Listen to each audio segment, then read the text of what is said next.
Hello, and welcome to the Wild Wild West podcast. My name is Richie Riche of the MHRT Network. Over that away is DZ representing his Los Angeles Chargers. And down below we have Nabman representing the Las Vegas Raiders. We have quite a bit of information to go over in today's show. We've had a couple pro days, which we're going to have more of as the time goes on here with more information about the various prospects, some good and some bad.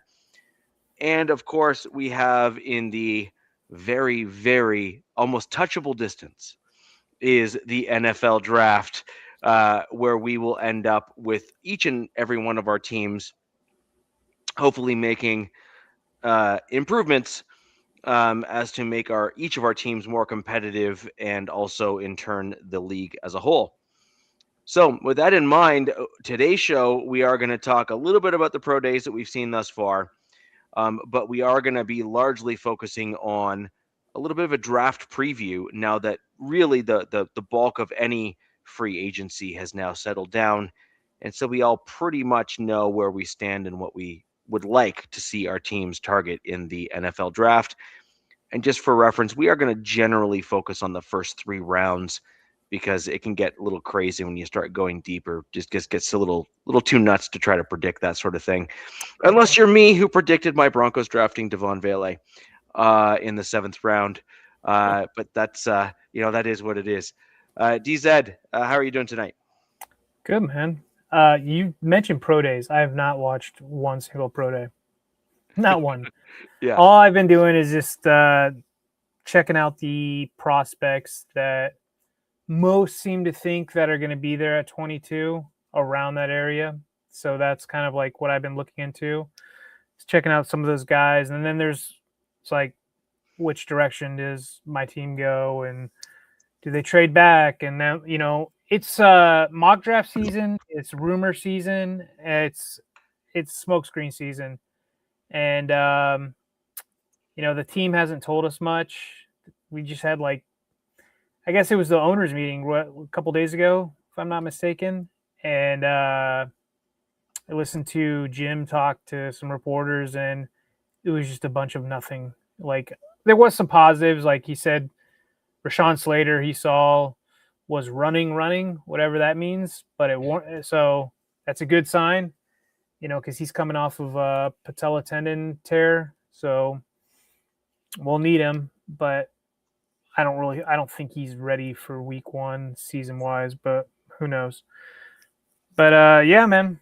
Other than that, it is draft season. It is. Nav, how are you doing tonight? Good, man. Just moving and shaking, preparing for a move to the great state of Indiana where I was born. So a lot of moving parts and that type of stuff. So that's pretty much where I've been at. But I did take time to watch Pro Day today, and I guess we'll talk about that at some point here as we go. So, the nation's a little bit torn on that first pick on what we should do about it. But after today, I think a lot of people are going to change their mind just a little bit.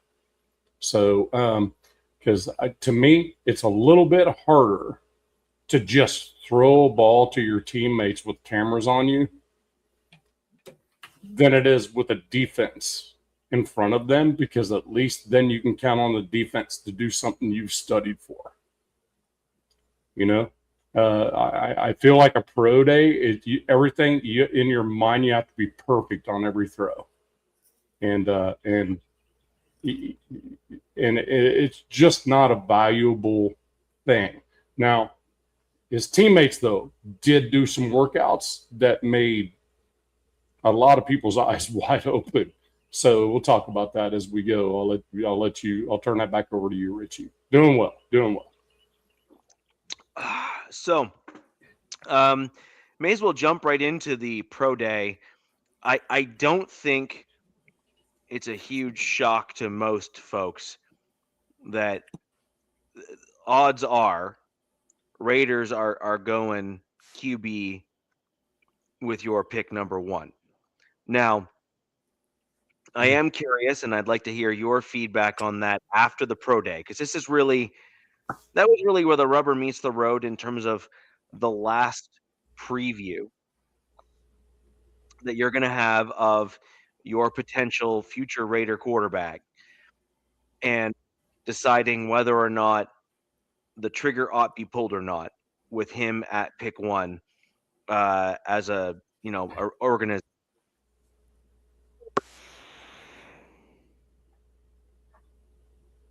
Lost you. Lost your audio, Richie.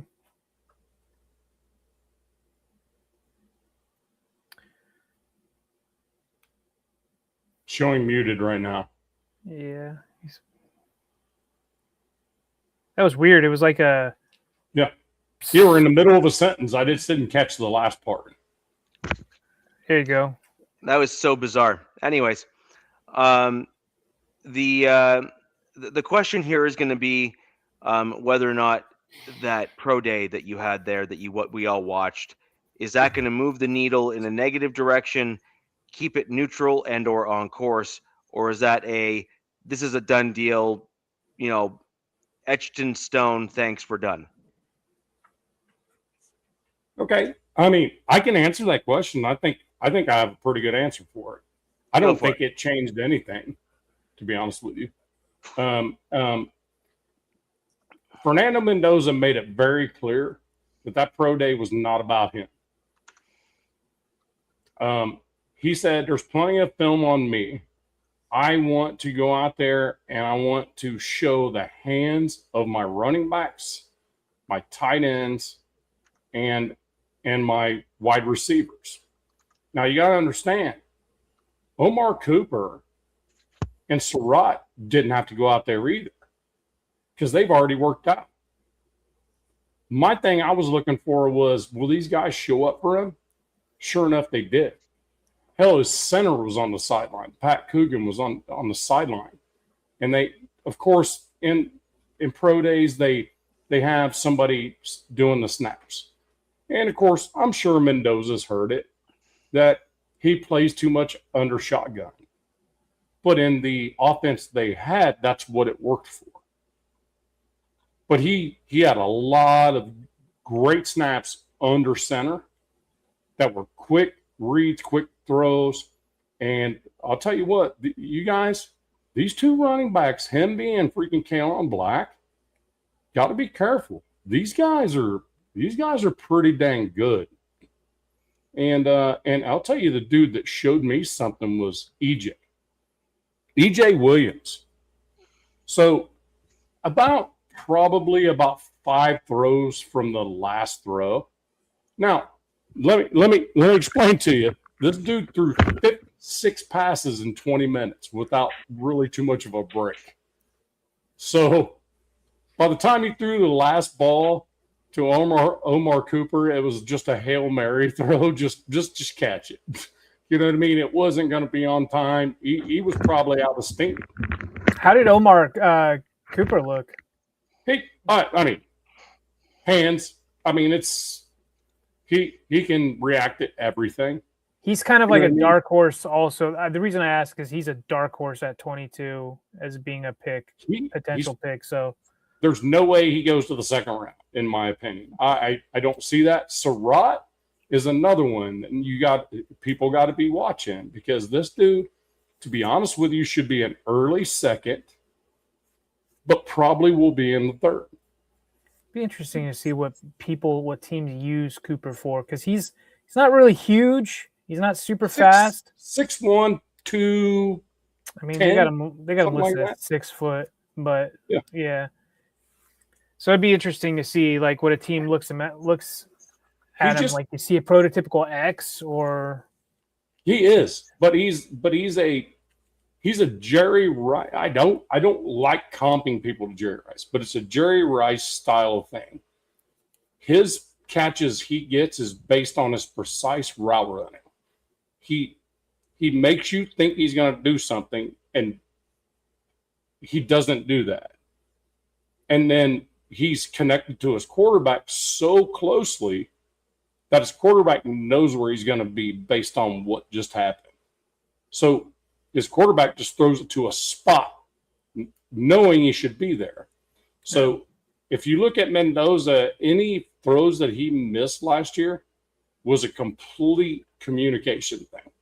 It was one that just went into invisible space is because one of the two of them thought the other was going to do something different. You know what I mean? And both of them are like extremely intelligent. But I will tell you this, EJ Williams, need to look that guy up. He's extremely fast. And one of the last throws Mendoza made, probably about the fifth to last throw, he chucked it, and I thought he was going to take it out of Mellencamp Stadium. I said, that's out the camp. He's just throwing it to show how far he can throw it. It's like a 60-yard throw. I think they usually have them do that. Was he? I thought he was throwing it. I didn't think he was throwing it to anybody. Did he drop back? Like, did they have him do the whole okay? Because they usually it was under center. No, it was under center. He just came off and just launched that thing, and it wasn't a big loopy pass. It was a laser. Well, I asked that because they usually have teams will usually ask the quarterback to flat-footed throw the ball. Well, that's pretty much what it was. He went back to his back foot and he just unleashed one. Okay. No, I thought. Okay, I'm just saying it looked like if he was standing parallel, they'll just have him throw it, and that's how they judge their. I don't think it was like that. I think this was more scripted towards the receivers. I think it was more of a debuting the receivers, giving them more flowers than anything else, and that's what I loved about it. Is Raider Nation looking at Surratt? I see somebody is that okay. Yeah. Yeah, you can get him in the third or second or third or something. 67 is if he rolls that far. But I'll tell you what, after EJ Williams, what I saw from him today, when he launched that football, I thought he threw that football just to show everybody how far he could throw it. And all of a sudden, this big, fast receiver came out underneath it named EJ Williams and caught it in stride in his back pocket at the 1 yard line. I was like, wow, that is a freaking crazy throw and catch. If that was scripted to throw that, what a great throw. What a great catch. That dude had to go get it. I'm sure Mendoza said, I'm going to launch this thing and you just need to go get it. That's a beautiful thing, man, when you have that kind of relationship with your team.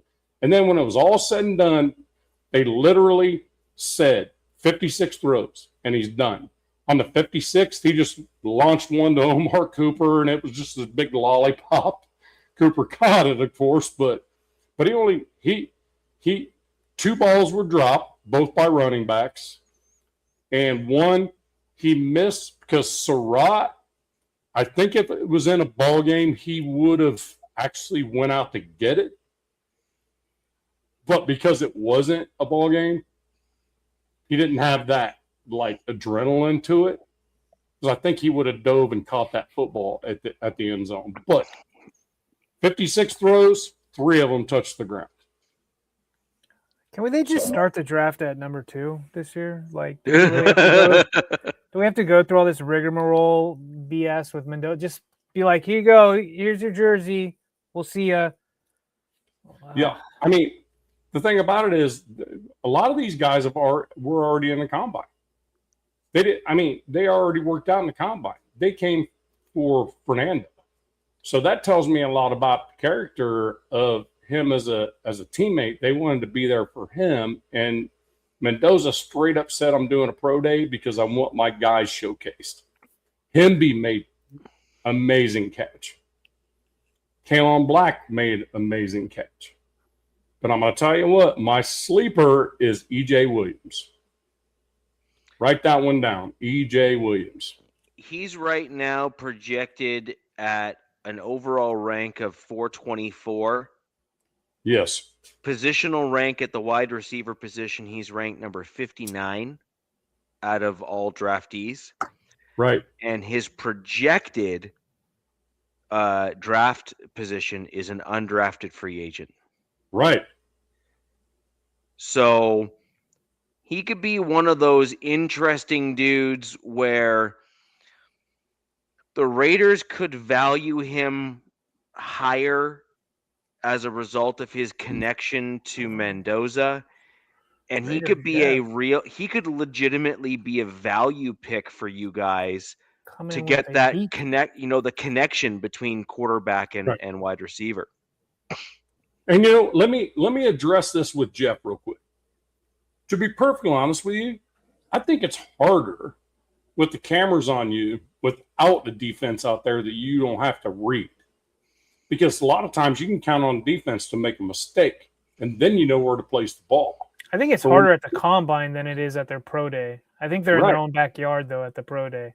Right, but the thing about it is you're just pitch and catch at your pro day. But the thing about it is you make better throws under pressure, under game situations than you do if you're a great quarterback. You make better throws. Everybody can be negative all they want, and they can say what they want. I'm just saying what I saw was Mendoza was out there showcasing his teammates. He had no intention showcasing himself. He didn't have anything to prove. He's locked in. I did lie about pro days. There was that one guy, and somebody maybe in the chat, correct me, that cornerback who tore his ACL, didn't play last year, and then he ran like a 4.3. Oh, Pons? 4.31. Yeah. No, I think he's like Clemson. Oh, well, today Pons, that shorter corner for IU, ran a 4.31, but he ran in an unofficial 4.25. The guy I'm talking about, I think he's like gonna be projected in the first round. But I'm like, but everybody's like going like, they've come a long way with ACL repairs. Like, you're running that fast 9 months later. That's insane. I'm trying to remember his name. Well, they have, because what they've done is the surgeries are much less intrusive now. And so what they've been able to do, by the way, that's thanks to the American medical system, because there's incentive to make them less intrusive and better. Let's just, leave it there, because there's money involved. Exactly. And so when you have an incentive to improve something, it's going to naturally improve at a much faster pace, because these sports teams, as an example, like NFL and hockey and baseball and all these other leagues, they're all paying these top tier doctors to develop these procedures to get these guys back on the pitch, because like one star player missing from the field, I mean, they don't care if they're paying $1 million to get the guy having surgery, because the guy next time he's on the field is going to make him too. Wait, maybe I think I'm confusing Tennessee with Clemson. They're both orange. I think it's Gerard McCoy. Oh, McCoy. Yeah. So I think it was his pro day. Clemson kind of threw me off. They're both orange, like similar. I mean, one's got purple in it, but I've seen him being projected as like a top 15 pick, which is pretty wild. Oh, also breaking news before our show kicked off: Puka Nacua in rehab, which isn't a surprise because the dude's a complete head case. He's a badass receiver, but complete head case. Really? Yeah, he'll probably get celebrated for this with this NFL. They'll probably be like, "Oh, good job, Puka," and he'll come back to the Rams and write a whole story documentary on him or something. That's crazy. There's no way that guy got in college. Bueno academics. Threw a name down there, Avion Terrell. That's the Clemson guy. But Bueno, I got it confused with the Tennessee guy. My bad. Yeah. But yeah, it's I think that what you're seeing now is the upper tier echelon athletes, as well as organizations, businesses, etc., are pushing for these what used to be very complicated surgeries, and are willing to pay for research to make those surgeries better.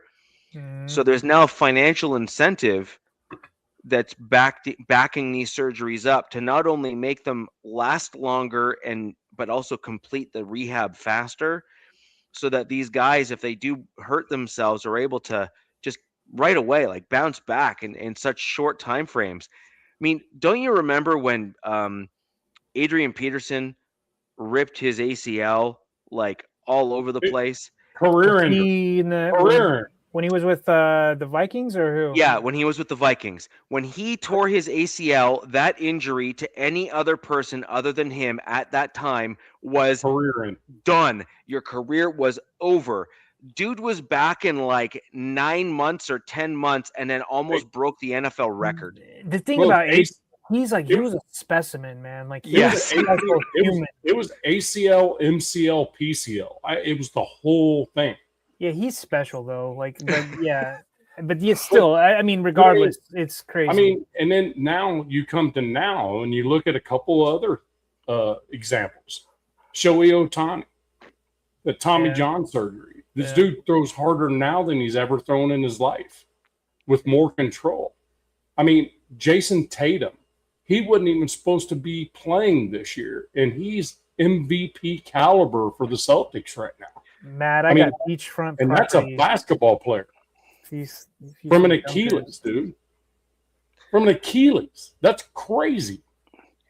Well, I'm gonna push back on he's the only one in NFL history to do what he did, and you're correct. Like he not only came back, but he came back in like a different at a different level. It's a whole new level, which was insane. Like, just to be clear, but and DZ, you're not wrong. He was a specimen of a human being in terms of his athleticism and everything else.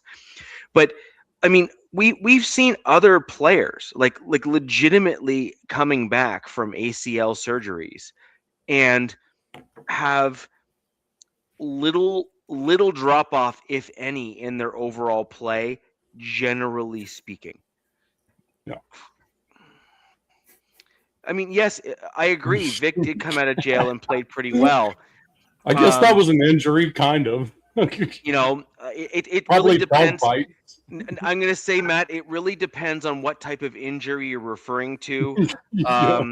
In jail, I think there's some potential injuries that could have happened in jail.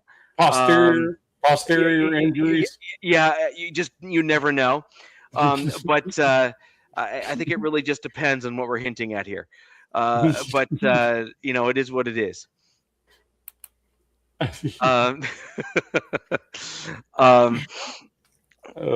Yeah. Sorry. Because in prison, he was no longer the big dog, pun intended. Right. Yeah. Somebody was, though. Yes, I agree. I agree. Yeah. I don't think anybody said 6 months, Biggie. Did we? Did somebody say 6 months? Usually takes 9 months to a year to recover from ACL tear and MCL tear. Sure does. It usually does. I think some of the new recovery times are being shrunk to like the 6-7 month kind of range. Right. But he said usually. Oh, usually most average people. Yeah. Depends on the player. Yeah. Depends on their motivation and how committed they are to the rehab process. That's what it comes down to. It also does depend on how quickly. He's saying he did recover in 6 months. Oh, okay. Well, I mean, the dude's a freak. I'm sorry. Yeah. Like he's a freaking freak. But he's the guy that I'm sure if he was being tested, he's going to test for abnormally high testosterone. They're going to naturally. And I think that you're going to end up with a guy like that who's going to be able to heal quicker than the average person is going to be able to. And there's just some guys that are just born like that, and it is what it is. And so those guys are going to be able to recover faster. They're going to be able to work out more. Their body's going to be able to absorb more abuse and then bounce back faster. And that's why, I mean, I can't remember who I heard it from. It was a couple of the pros that said that when they went and watched Adrian Peterson play in high school, it was like watching a professional athlete in high school playing in the high school level. He goes, it wasn't actually fair watching him play when he was like he was the same age, but he just didn't. He looked like he was he looked like he was like 10 years older than his peers. It was ridiculous. It's like, did you ever see Andy Reid at the pass, kick, punt competitions when he was a kid? Mm-mm. Oh, you should look at that. Andy Reid at the those competitions. The what is it? Pass, kick, punt competition. Yeah, I think they were big back then, right? No, he was because Jim Harbaugh talked about those. Now he was his size now. In that competition, he's like 13.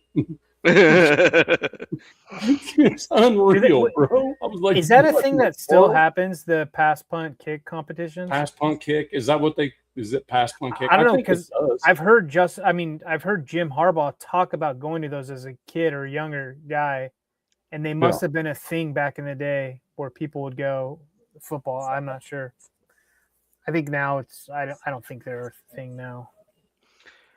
I agree with this. I don't believe Mahomes is going to be able to recover in a shorter time frame. I think that he's going to take probably the full 7 months to probably get onto the field, and I think that I think he's going to need at least another 1 to 2 to get himself to a position where the mental is going to be able to allow him to play properly. It is having an injury that's like that. The physical, you often get back to some semblance of normalcy a little closer. But the mental is what really throws you off, because you know that you heard it the last time you were there. You know, you got like it. There's a whole thing that you got to overcome mentally in order to get over an injury. So I was going to say, it's like I've never had a muscle tear. I've had broken bones, and then so my wife, she's had her ligaments are painful. Yeah, she's had her knee tore up, so she's still to this day like, don't touch that knee, like leave that knee alone. It's just mentally still there, screwed her up. And ligament damage is painful. My shoulder is still not right.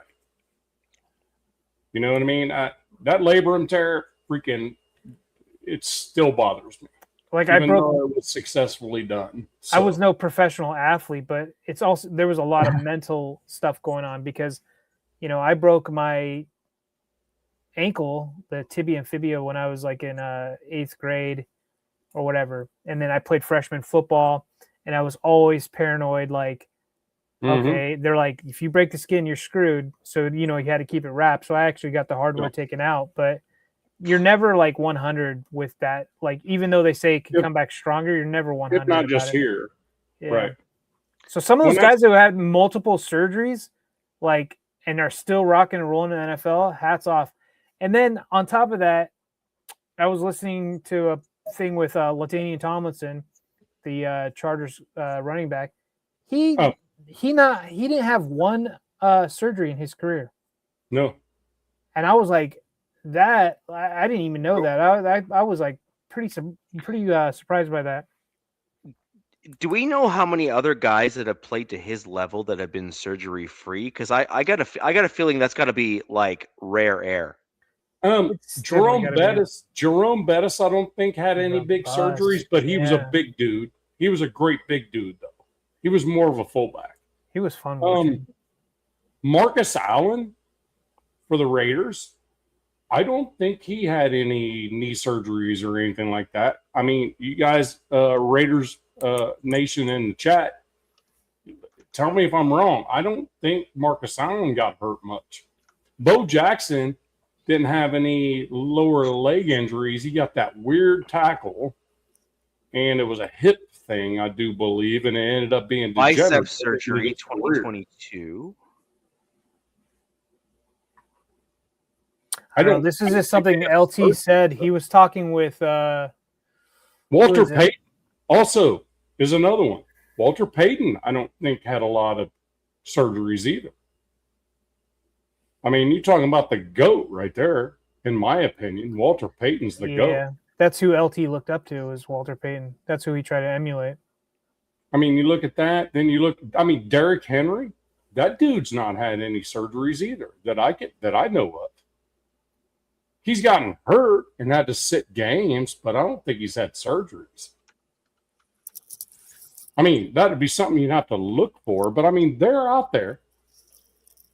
I think it's a matter of knowing what not to do, I guess.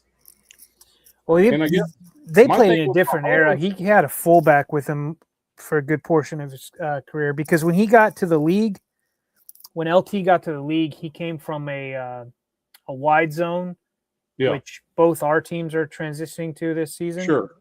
But he came from a wide zone scheme in college at TCU, and when he came to the Chargers, they ran a gap scheme. So they brought him a fullback over to help him get going in that scheme.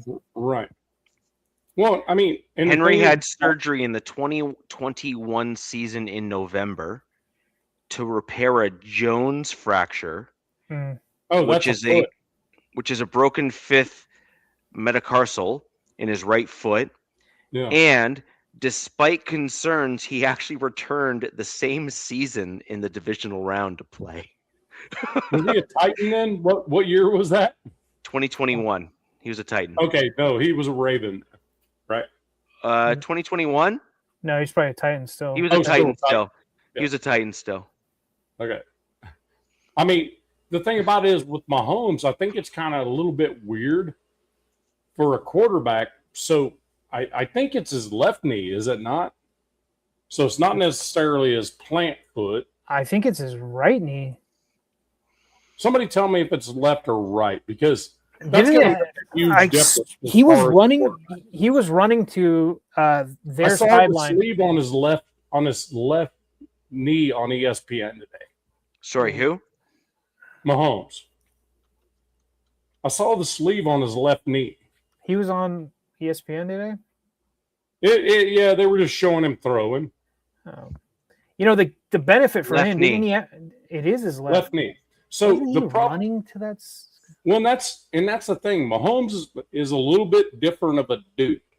So if it's his left knee, he's going to be planting on his right, and he's going to be landing with his left, right? So it's a little bit different rehab than what it would be if your plant foot is that guy. But the thing is, with Mahomes, he's so mobile, so it's going to change a lot. He may be able to play, but he ain't gonna was be- very mobile. He kind of slowed down these last few seasons. He like put on Right. weight and stuff and Right. tried to stay in the pocket more. But yeah, Well, when he he first also- came by, he was super mobile. He also got attacked every game. If the Chiefs don't do something about their offensive line, he's going to get attacked again. Yeah. And whoever starts for him, Gardner Minshew still there? Is he No. their starter?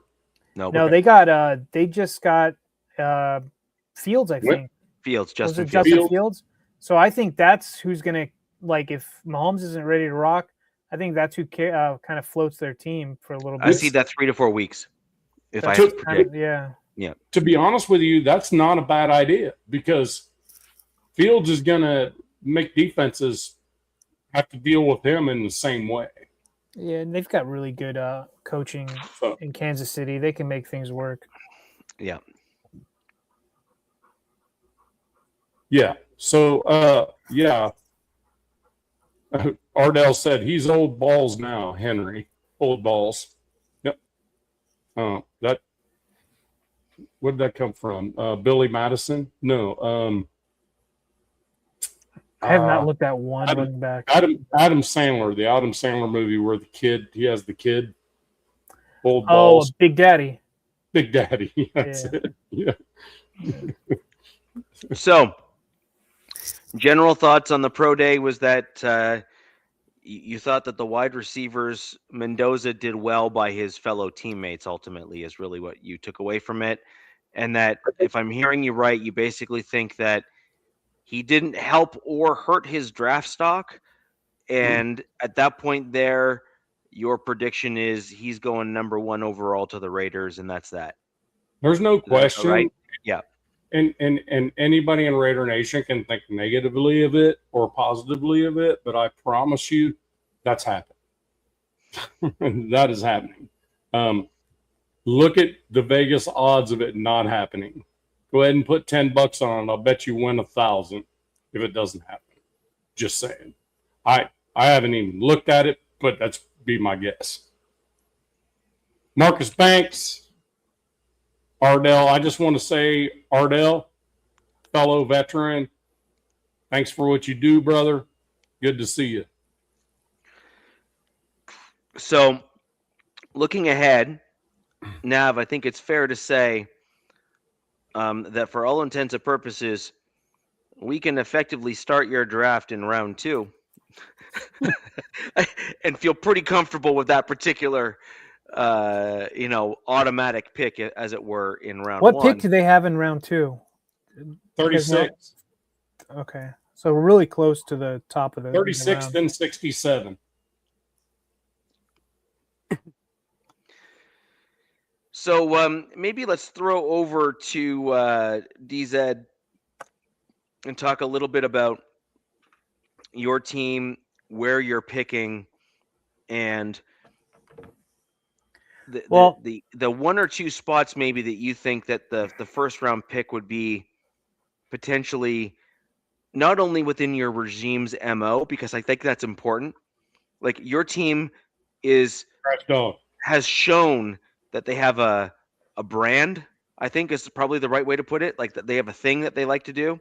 Jim does, but we'll Yes. see. They're switching up because they've got a whole new offensive philosophy or ideology that they're heading into for this 26 season, and it's shown with some of the guys they've brought in. They're bringing in some guys that Mike's familiar with, and I think they're going to bring in some more guys. We talked about before the show in the second or third phase of free agency, some of those vets that will be supplemental pieces every team usually goes and grabs, and there's some guys out there.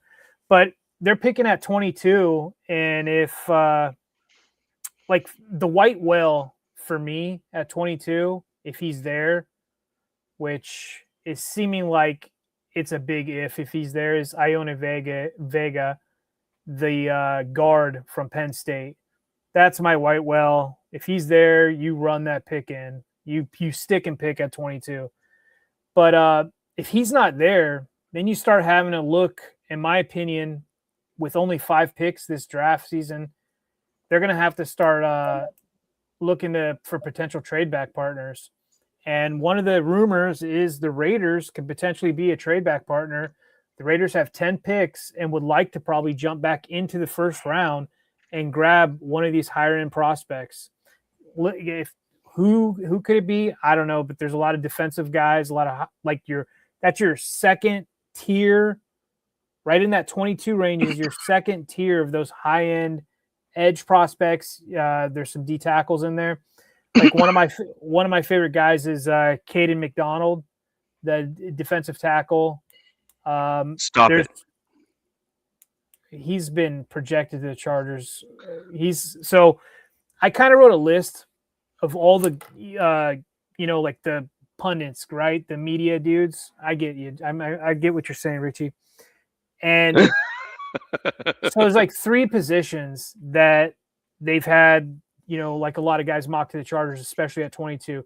Nobody's talking about a trade back except for this fan base and maybe a few others, which, like I said, if Ione Vega, or however you want to say his name, if he's not there, maybe Sadiq. That's another guy. If he's still there, I would probably stick and pick. But you got edge guys, TJ Parker, Cassius Howell, Kendrick Folk.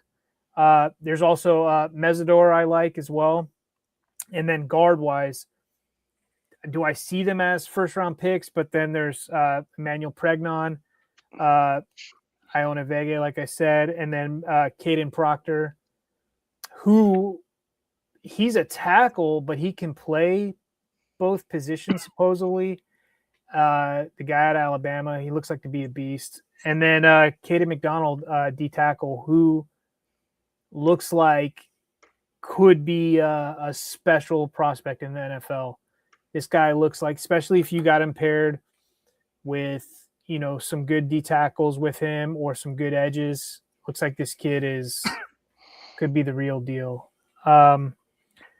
But yeah, I personally want more picks because I'm not a huge fan of this draft at all, to be honest with you guys. This free agency or this draft, meaning that there's not that many stars in this draft. And the Raiders, they're getting that star, that quarterback, right? And there's like literally only one. I mean, Ty Simpson, whatever. I've seen him get mocked to I think it was the Steelers or whoever. I was like, I don't even care. It's like a nothing burger or whatever. 16 at the Jets. Something. Even that. Yeah. Who knows if the Jets even do that. That's my call. 16 at the Jets. Yeah. I wouldn't be surprised. But this draft is so it's like I'm not a fan, but I'm also a fan because this draft has everything what my team I personally feel like needs. It's a really good trench draft, right? Like a lot of like day one starters, plug and play, but they're not going to be any special.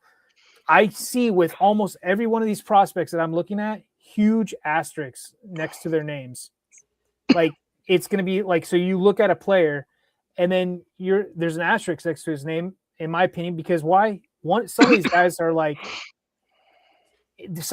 25, 26 years old coming out in this draft. You're like, geez Louise, dude, you're going to be 30 years old, for your next by your rookie deal is over. Yeah. So teams whose windows are open right now, like I'm looking at the Broncos, I'm looking at my team, I'm looking at, I don't even know if maybe the Chiefs, but I feel like those teams would be like, okay, we could take a shot on an older prospect because they're ready to contribute.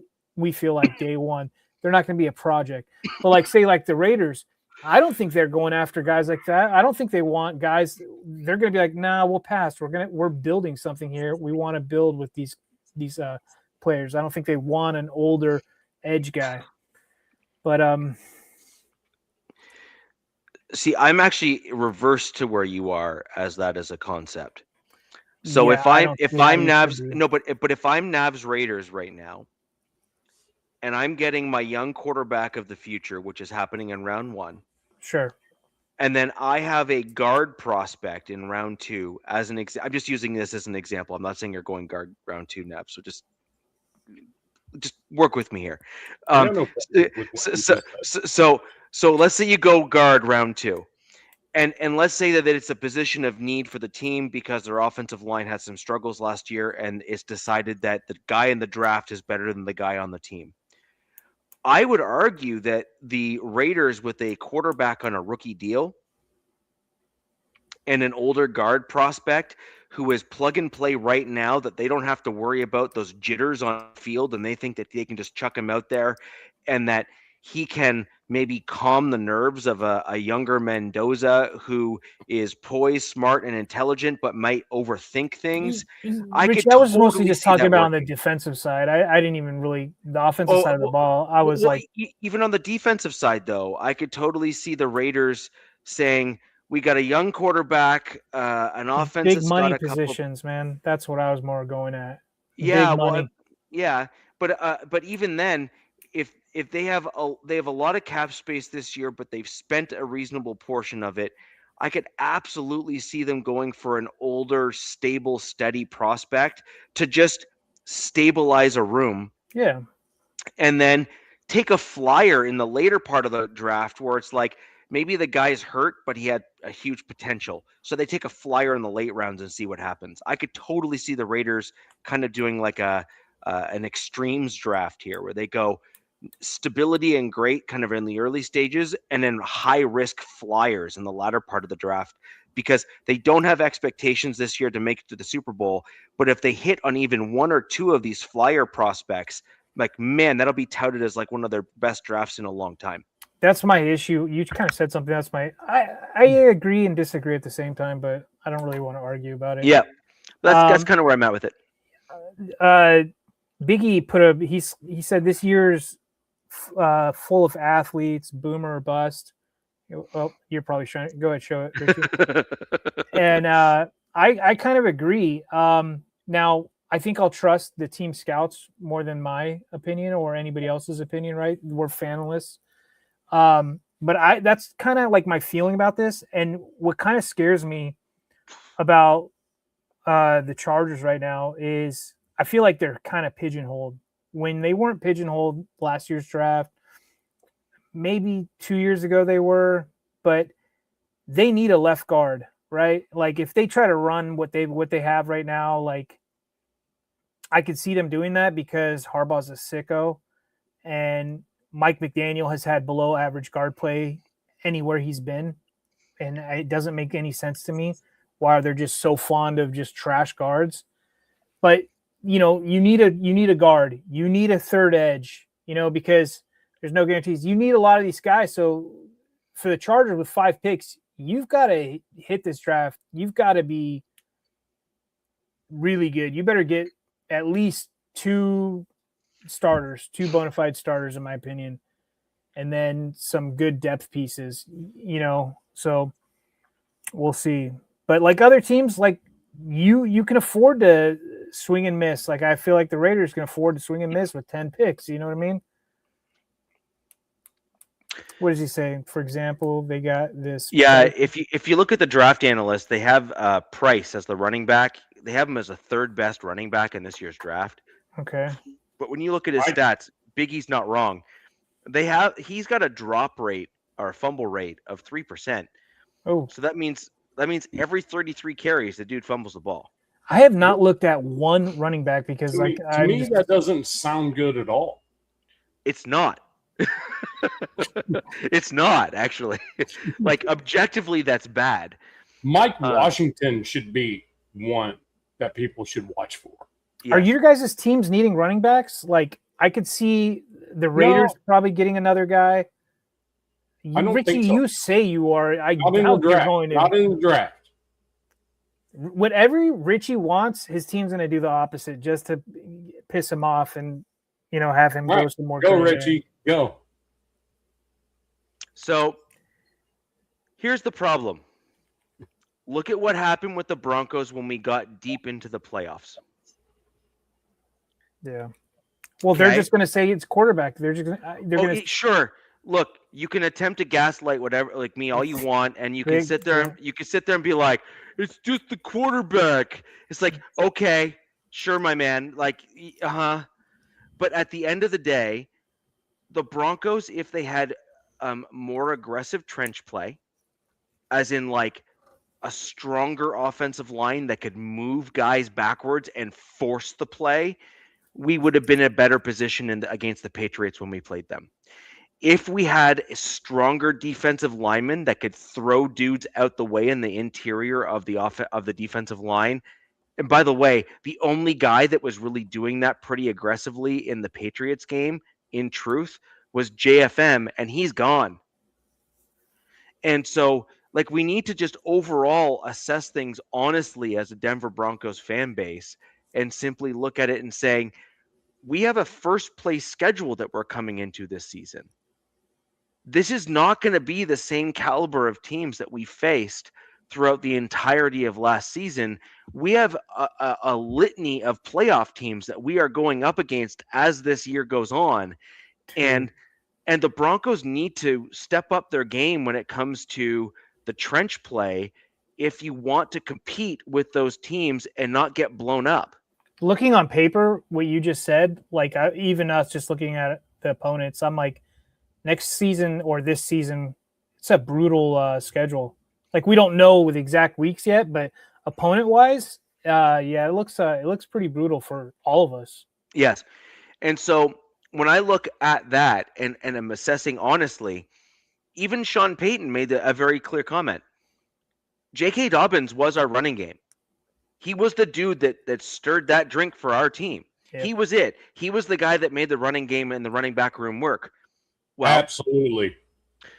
I will agree. J.K. Dobbins, when he was on the field for us, was a top 3, top 5 running back, and it is inarguable based on his statistics. Number one running back. Well, I meant right when he played, he was like top tier. Totally agree. Problem is, dude can't stay healthy, and his body betrays him, and that's fine. But the thing is, the Broncos need to go into this season saying, we have like an elite running back that we just brought back, and we got him for like 3 to 5 million cheaper than the other guys that were top notch in the running back position in the free agency, which is fine. But we need another guy that's at a similar skill set and caliber in terms of size and speed combination that can learn from JK, that is younger and that can stay healthy. I know his And name. right. Right. His name's Roman Hemby. Well, there's a few dudes that are in this year's draft that we can pick early in the draft that I think will be suitable for a guy that might be able to do some stuff like that for us. I have a couple names that I'll reserve for once Diz's done his kind of listing of a few of his players and stuff. But who's in it for running backs? Like, I know most of Broncos country is putting their hands up to say we need running backs because Jaleel McLaughlin's shown that he can do some good stuff, but he's not it. He's not the guy. He's the shifty dude. He's the shifty dude, but he's nothing more than just a running back. He can't pass pro or anything like that because he's just not big enough to do so. And RJ Harvey, if we're going to be honest, constantly tried to break to the outside and did not do what he needed to do by going up the middle and running between the tackles. Yeah. I'm not convinced that he has it in him to course correct and then get himself running between the tackles properly. Well, and we also saw RJ Harvey lose a step this season. He did not have the same gusto and speed at the beginning of the season as he had the speed at the beginning of the season, didn't have the vision. He lost the speed and the vision as the season went on, and he got worn down as the season went on because the NFL is a much more aggressive game than he's used to at the college level. So can he get better? Can he improve? Sure he can. It's certainly possible. But the thing is, you don't go into the season hoping that the guy is absolutely going to do a thing. If you're a team that believes you're truly competing, you start adding more and more pieces to that room and make sure that you're solidified so that if something does go wrong, you have both a plan A, plan B, and plan C. Right. So Raider Zach said it right there. No question. Jeremiah Love is it's not even close who the best running back in this class is. It's not even. I met his dad at the combine. His dad is like the same dude as him. A freaking great family, huge work ethic, freaking fast, brutal. And when he gets on the field, he's like his kid. He goes, we're really nice people, but when we step across the lines, it's different. We turn into assassins. We turn into a monster. I'm like, I don't doubt it. And then I watched Jeremiah Love at his size run a 4.36. With everything he's already done, with the elusiveness and the way to power over people, 4.36 at his size, he's a fullback size. Who drafts him? I wonder where he goes. Is he going to Tennessee? I think Tennessee's where he's projected. What was that, 5th, 6th? Yeah, that makes sense. That's their MO. They like that bell cow, do everything running back, and then build on the room that way. So DZ, question for you. Yeah, man. You mentioned a couple guys. By the way, I want you to just push McDonald out of your mind as we move forward with the show. No, please do that because we're taking him at 36. Richie, I know what you're saying. I know what you're going at because I have a sick scenario in my head though. I have a feeling that Caleb Banks could fall into the second, and holy hell, like I don't know if Denver would take a shot at him because he's a massive human, but I wouldn't doubt it. He's my number 2 at that position for my team. So there's like with him, there's giant asterisks, right? There's huge like pros and cons. But if it's like now, I know if the Chargers drafted him, I think they can make it work because one of the strengths is our D-line coach, Mike Elson. And so this Caden McDonald, how it's like been like since the season ended, it's like every week there's like a name associated with a team. So Caden McDonald's like that newer one. Yeah. So I've been looking into him a little bit more. It was like some more of these guys doing some mock stuff. I like him, but to be honest with you, he's not a need really right now because look, and I could be totally wrong because the Chargers, they met with him. That's why, right? Here we go. Also, I got to tell you guys this. There's an app or there's a site if you want to see who your team is met with. Here, stick to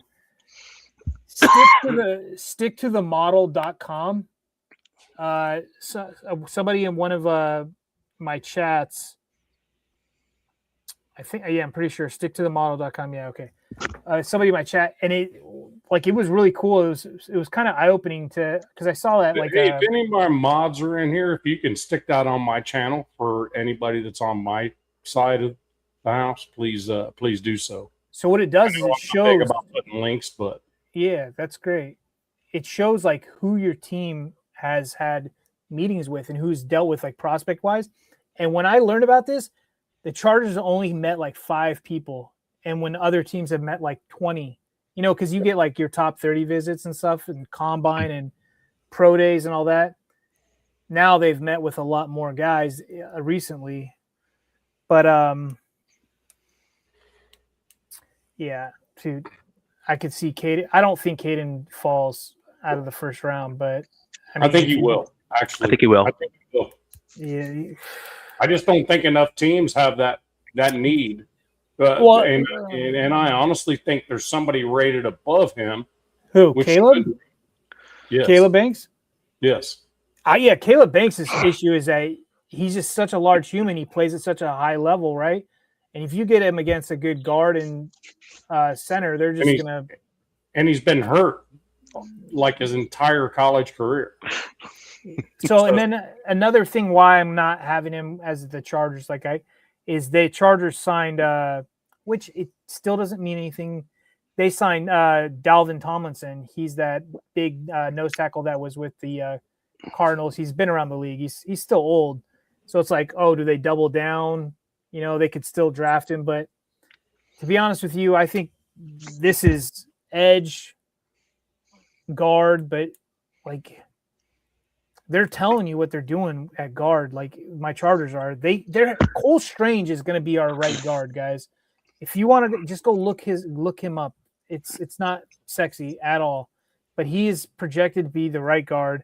So does that mean they're going to spend high-end capital on another guard at pick 22? Probably not. I see this as a defensive pick and be an edge. Drop top. Don't worry. Not ever doing that again. I promise. I promise never doing it again. It was a bad thing. Did you look at that site at all, Richie? That was the dude that hacked me. There was a link in the chat, and a dude hacked me and got onto the stage without me knowing, and it was bad. Oh, I had to delete the entire show. Oh, wow. Yeah, it was bad. It was bad.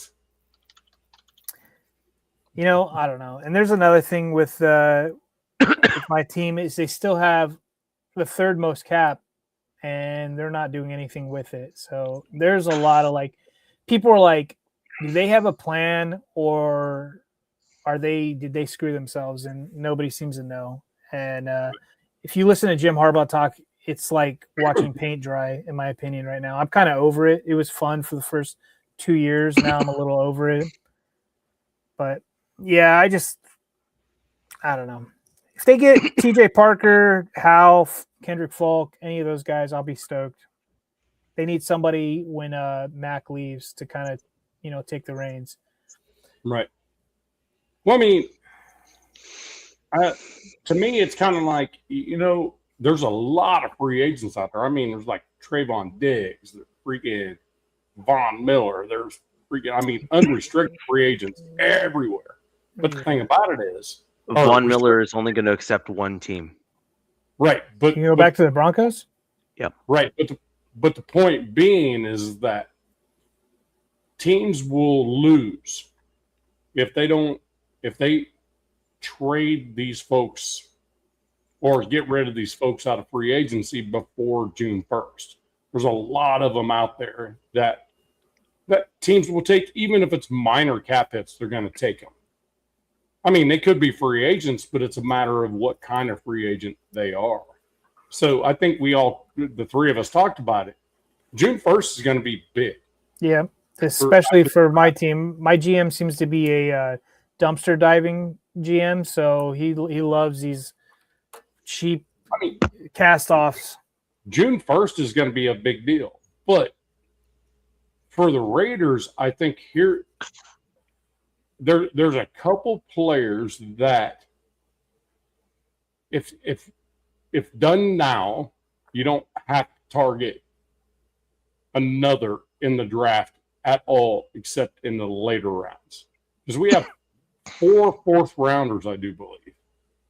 So, I mean, if we think we need another running back, we can do that. Great place to pick one. That's a great place to get one, man. We can do that before. Don't get me wrong. Oh, yeah. But Najee Harris. Yeah, I think he's making his round throughout the West Coast teams. Medicals and stuff are being done. And he's actually, from what I understand today, he's still in the building. Yeah, he wants to stay. I'm sorry. Go ahead, man. Sorry for. No, I'm just saying that dude would be perfect. Takes a need off the table of having an additional running back. Don't have to worry about that in the draft. Dude, okay? I wanted him to work out so much. Like the guy had no injuries for 4 years with Pittsburgh, and you know their division's tough as hell, right? Tough as nails. Yeah. Especially when he was playing. Comes to LA in the offseason, goes and sees family in Northern California, blows off, half his freaking face or loses an eye.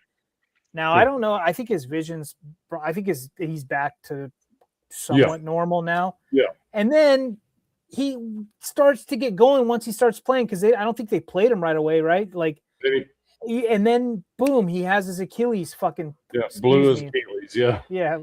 There was one in my chamber. He has his Achilles pop. So I'm like, but then I've seen the videos of him and like he's like doing the whole treadmill thing, and I'm like, man, what a great guy. So if the Raiders do get him, whoever takes a shot on him, why not, man? Hell, he's been in the building for a few days. So my guess he might have got lost because he couldn't see. You know what I mean? So I mean, the thing about it is it's you walked into the door on the way out. You kind of take a need away in the draft with the Raiders if you get him, because you don't need that RB. I mean, you want like 4 of these guys, right? You want you're gonna need some for camp preseason. But then you can move to the right a little bit for more running backs. You know what I mean? You don't have to like scrimp for it, is what I'm trying to tell you. You don't have to go big on a running back. It's kind of like this is Raiders news, but Kalen Black's going to be available in the 3rd, I think, unless his pro day today makes a difference, because that dude got a laser beam thrown at him, and I was like, damn, I'm surprised he caught that football. Najee's he already has the eye patch. That's funny. Yeah, I think Raider Zach's right. He's visiting because he's making his rounds. He's the first report for the Raiders was wrong. It's going to be a later date. Yeah, he interviewed with them in person, and then he's coming back tomorrow. Did the Raider fans see your guys' franchise valuation? Yeah. 13 million or billion? Billion. 11.1 billion. Crazy. So that's like second to, or it says the Rams were second, the Giants. So the Raiders are at 4th, but then they jumped up 2. Either way, that's incredible. Dallas has got to be number 1, right? Yeah, I think Dallas is, but that's incredible. I think that's just showing the people are buying into Vegas, like the Vegas as a whole kind of thing. Yeah, I just wish the fans. The thing about it is, being in Vegas, we get more other fans than we get our own. And I think the NFL loves that, to be honest with you. The thing about it is, it's hard to have a home game. You can't call it a home game when less than half the fans are wearing the other jerseys. Try playing in LA. Unless you're the Raiders, there's no home field in LA. Everybody's from somewhere else. No, unless you're at a Dodgers game. If you're the Rams, it's a home game. No, it's not. Yeah. But not the Chargers. No, it's not. Go look up the numbers. Chargers have had more fans at their home games than the Rams had, and the Rams get taken over by almost everybody. So the Chargers did too, but if there's Chargers fans get attacked. No, I don't say it's more. It's who shows up to the games. More Charger fans go to the games than Rams fans. Okay. Then they've backed this up by numbers. Now, look, there's things where and I know that's hard for you guys to believe. Whatever. If you go ahead and dig into the numbers if you guys want. I'm not talking out of my ass here. Because us Charger fans get attacked, right? Because everybody, I admit it. You get taken over in LA. You get taken over in San Diego when you were there too. It's because everybody is from somewhere else, and they all go to those games. They're all like, how many people live in LA? Like 30 freaking million people or whatever it is. Nobody wants to go to Northern California. Nobody wants to go to that dump in Oakland. No offense, or go to freaking Santa Clara. No one wants to pay. Hey, no, you're missing the point. DZ, the big thing is when Oakland, if you can only seat 50,000 fans, you're not gonna be able to do it there. Nobody wanted to go to Oakland, man, except the Raiders fans. But I'll be perfectly honest with you, it's a lot of fun going to the Coliseum for a football game. Yeah, when you can black that thing out and you play on a baseball field. Even if you're an opposing fan, it's not what people think. You know what I mean? Yeah, you get booed and give you some hard times, but people don't get beat up for just being another fan of another team. They get actually catered to. But when you can only put 50,000 people in a building in today's NFL, it doesn't work. You need 100,000 people stadium, and that's why it happened. It's only college these days, it seems like, right? Yeah. I mean, hell, Neyland Stadium here in Tennessee, 110,000 you can put in there. Yeah. Tennessee Volunteers football team. I think like NFL wise, I think that's probably the Cowboys probably have. I don't know. We'd have to look it up. Like on average, the amount of fans, every game. Because I remember the Qualcomm back in the day. I think Qualcomm was like a 72,000 seater, and they had to just like they did at Oklahoma, up in Oakland, they had to tarp off the tops or whatever for blackout rules and get more people in and whatever. Yep. For the video. Otherwise it was reflecting for the video. Yeah. So yeah. Yes. Yeah. 70K for an NFL stadium, because then they could I think something like that. Yeah. I mean, what it comes down to is this. I mean, to be honest with you, all three of our teams, we have glaring needs. But this draft doesn't really fit all of us, in the position we're in to draft them. I disagree. I think my team has glaring needs. I don't think Richie's team has glaring needs. No. I agree that my team has glaring needs. I just disagree that our draft doesn't put us in a position to address them. Oh, I see what you're saying. So I agree that my team has glaring needs. Now, so what are your needs? What's your main need in the draft? Okay, there's what I believe that my team's glaring needs are, and there's what I know my team's upper management believes our glaring needs are. Which one are you looking for? Yours. Okay. Well, see, I always try to talk it from a Chargers perspective. Richie talks like he's a fan of a whole nother team that plays in orange. That is some other team that plays in Denver and the alternate universe. So, DZ, with that in mind, when was the last time the Broncos won the Super Bowl? Oh. 16? Is that right? 15. 15. Okay. Well, it was the 11, 15-16 season. Yeah, 15-16 season. So, Peyton. Do we count that the Super Bowl year or the season year? We count the season year, right? Well, 15, season 16. year. So it was the 15-16 season. So it was deemed the 2015 Super Bowl because they typically say that was the last time the Broncos won the Super Bowl. Okay. So, anyways, long story short is this.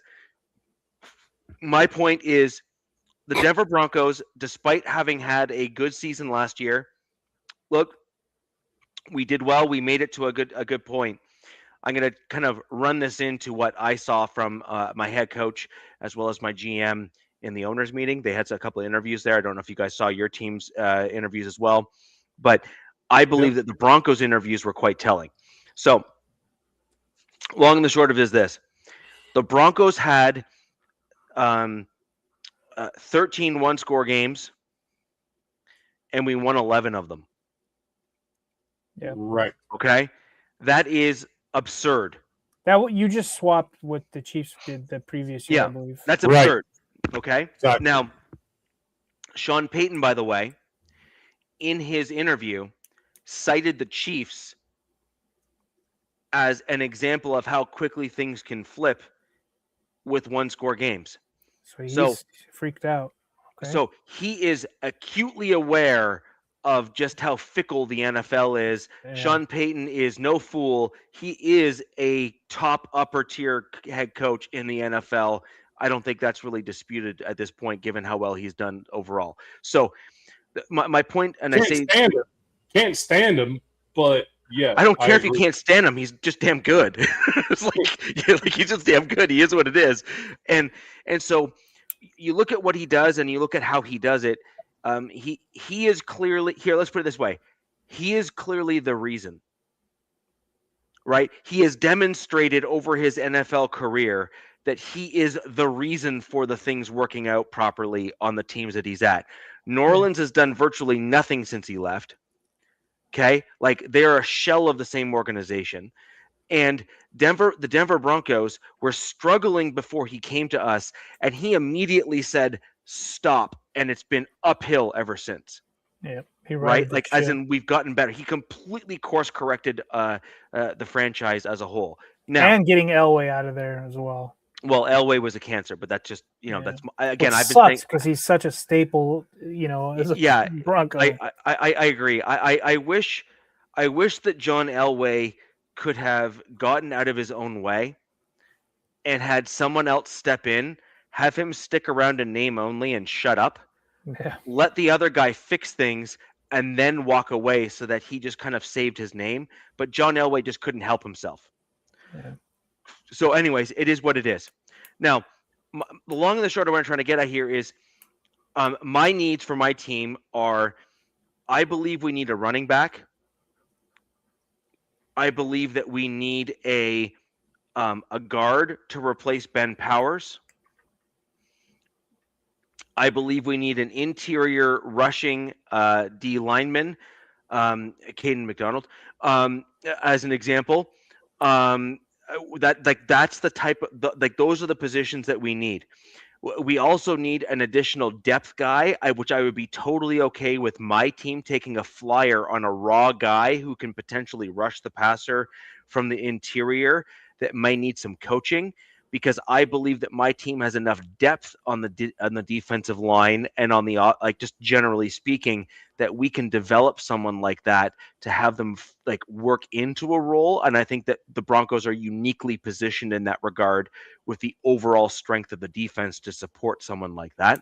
Yeah. So that's another piece there. Dude, Richie, you said something like if you have strengths, right? Like on your defense, you could afford to take like a flyer on somebody. And when there was a prospect that boom went off in my head. Because he's been floated. The Chargers have looked at him, but it's also somebody that I can see go to the Broncos. It's that kid from the, I think it was the Naval Academy. He's a D tackle. He's a pass rushing D tackle. He's tiny.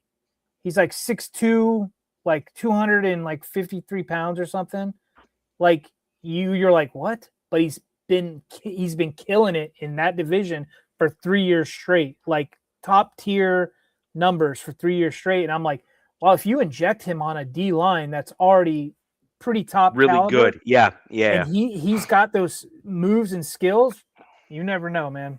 Yeah. So that's an example of a flyer that the Broncos could maybe take on a guy because we have the D-line depth already to manage someone like that. Now, the other one is tight end. We need now. I want to be very clear. The Broncos should not be going after a pure pass catcher at tight end. So no Stowers then probably. So what the Broncos need No, is a he can guy. block. He can block. So Stowers would be a reasonable option. Sadiq Actually, can't block. Sadiq can't block. Stowers Yeah. can block and pass catch. Sadiq is just like basically a glorified He's- wide receiver, right? Yeah. And He's so like this year's Bowers essentially in the draft. exactly. Oh no, no, Bowers blocks. That dude blocks vicious. Bowers blocks now, and he's very good at it. Coming out in the combine, that was not what his strength was known as. He was known as the pass catcher. So you're correct. No disrespect, Nav. No disrespect, brother. No, Bowers can block now, but coming out of the draft and out of college, that was not what he was necessarily known for. He was That's known not as what a he was pass known catcher. for. Yeah, exactly. I like Delp. There's that guy Delp in there. There's some sneaky tight ends in this draft, man. But this is what I'm saying. What my team's needs are. We need a well-rounded tight end that can basically completely round out the room. You need a Nate good Adkins. tight end. Yeah. Nate Adkins needs someone else that he can be paired with that is a well-rounded tight end to both pass block and pass catch. And then we need to be able to get Kroll out the building. We need eventually to get another guy that we can potentially have to replace Ingram. And actually, Caleb Lohner is a guy that most people forget that the Broncos drafted from the basketball in college in the 7th round of the NFL draft. He's a massive human being who has speed and athleticism. This is going to be his 2nd year in the NFL with that developmental. The Broncos are very good at developing players. That's something that I never thought I would ever say in my lifetime, to be honest. O-line, big time. And so the Broncos have shown the ability to develop players and look at a pipeline to kind of churn guys through and then up through the roster. The Broncos were horrible at that, by the way, for almost like 6 or 7 years. I'm not doing that. You can do that. Yeah, I got young kids, so it's baked into the cake. And so the Broncos had a horrible time developing players. Quarterback. Every position. It didn't matter. No, you guys are still sound on a lot of spots. But your guys' whole thing after Peyton left was just the quarterback carousel debacle. It was like you guys had a touch of the Brownism. The Browns came in. We had a QB carousel. That's true. But then we also had a hard time developing O linemen. We had a hard time developing inside linebackers. We always had decent corners and safeties, generally speaking, but not great. Did the O-line coach come with Peyton? The O-line coach changed, yes, with Peyton. So he brought him in? Yes. So that's kind of changed you guys' O-line philosophy? Okay. And then the other thing that we had was we had a strength and conditioning coach that had a reputation of being really good, but completely crapped the bed when he came to Denver before Sean Payton. Sean Payton fired the strength and conditioning coach and brought in another guy, and we've now been one of the healthiest teams in the NFL for like 3 seasons straight. Dude, you and for some reason, the Broncos and the Chiefs in our division, and it just sucks they're in our division with the Chargers and Raiders. Yeah. I look at you guys' practice, because fantasy and teams, and it's like every week there's like, oh, there's 4 guys on there. Boo-hoo. Meanwhile, we've got a CVS receipt of like players that are dealing with everything and anything under the sun. Right. The one thing that I would say that the Broncos have done extraordinarily well at is cornerback development. Yeah. Like corners. We have been real good at developing corners. And I mean, like, maybe the best in the league. I would say the Broncos back end of the defense was probably the best in the NFL. Yeah, I like you guys are I think the Broncos are 1 year farther in development than the Chargers are with like the regime change. We're 1 year further ahead, that's right. Yeah. I really like our secondary, Klinkstell. I like what he's been doing he's been done more with less. But yeah, you guys really good. I think the most valuable is your offensive line. That's like, if you can bring UDFAs and bring essentially Palcho. Yeah, Palcho, right? You need depth. You need depth at that O line. There's no question. Yeah, huge. And you have to be able to develop depth. Like, yeah, they have to, like. Well, here's an example: Frank Crum, Palcho, and we have another dude on the offensive line that's also in that depth churn. But see, our depth, and this is where it gets really crazy, is all the other teams in the NFL struggle to find depth at the tackle positions. Yeah. We found a ton of guys that have leveled up every year, and every one of them was a tackle. So Palcho is a natural right tackle. He's a guard now, right? He's a guard now, but his natural position is right tackle. Most of the division rivals don't understand that when he stepped in, when McGlinchey went out in the second year, when Palcho's second year, he stepped in for McGlinchey, and our run game went up. It actually got better when Palcho was at right tackle. Most people forget that when he was there. Palcho's knock on him, what he was a slight drop off when it came to pass pro. But Palcho's worked on that year over year and has gotten better. And that's now 2 years in. He now got himself a well-deserved raise and a contract re-up this offseason.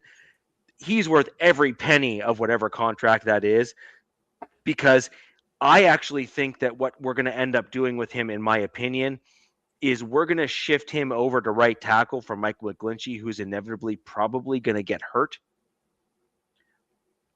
Palcho will step in at right tackle, and we're going to see him as our right tackle of the future.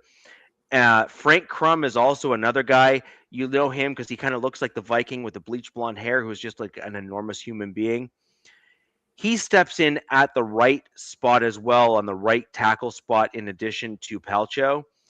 And between the two of them, I think that we're going to find our right tackle moving forward, which would potentially allow us to not draft a right tackle and bring in one of those two UDFAs. I know this is like a bad word on the show because Broncos always seem to find guys like this.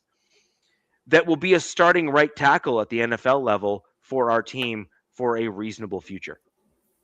And the Broncos seem to find the right guys at the tackle spots in these swing tackle positions. That basically is a slight embarrassment of riches that the Broncos have.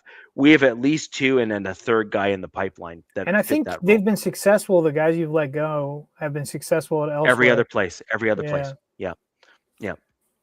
So that is an O-line coach that's been excellent. It is a developmental pipeline that the Broncos have got themselves in this churn, which is what you want as a team. You want that depth churn so that when a guy leaves, you're not sitting there saying, now what?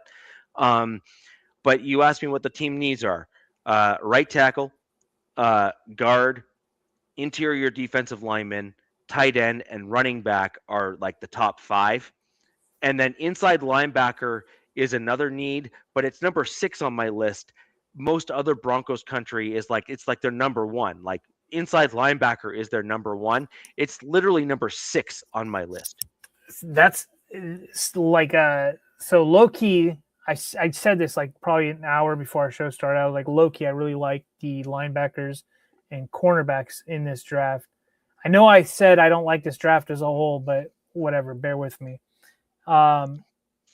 But like me, I'm looking at my team and I'm like, we only have 5 picks. It's like almost a luxury to go ahead and grab some of these guys. I mean, I think cornerback, you always want to grab a cornerback every maybe not for your Broncos since you guys are really good at that. But I think, dude, looking at your team from an outsider looking in, like I think you guys kind of screwed yourself maybe a little bit, locking up all those tight ends like they did. Doesn't mean that you're still not going to be able to draft one. If you see a guy, it's really easy financially, right? They can figure things out. But I think they're like, wow, we really like these D linemen in this draft. And it's just like, we got that. If they don't do anything, it's like, boom, grab one, insert, here you go, play, start. Yeah, exactly. Yeah. And like Caden McDonald, that's a name. Like if he does drop there, or Caleb Banks. I mean, there's way more guys. There's this the guy that Orange nickname. What is his name? Something Orange. He's a massive human. That is another dude I could see. Yeah, so Nav, I'm going to throw over to you to talk about your Raiders in the draft. I just got to step away for 1 minute and just deal with something over here, and I'll be back. And then I'll talk about my Broncos and the very narrowed scope that I have within the first 3 rounds of the draft, because I have 1 pick. And I'll be right back. Yep, that just means he has to go pee. So it just means he has to go pee. That's all. Okay. 10-100. So you guys have 10 picks, right? 10 picks? Yeah, 10 total currently. And you're multiple in the 4th and 6th round? 4th, we have 3 fourths and a comp 4th as well. So that's going to depend on whatever trades that comp pick that we got. I didn't do the research to find out where the comp was from. But here's the thing. We have glaring needs, but a lot of the Raider Nation seems to think that we need to get all crazy about that offensive line. To be honest with you, with Linderbaum in there, now JPJ is free to roam. He could be a left guard or a right guard now. You know, and he's going to be healthy.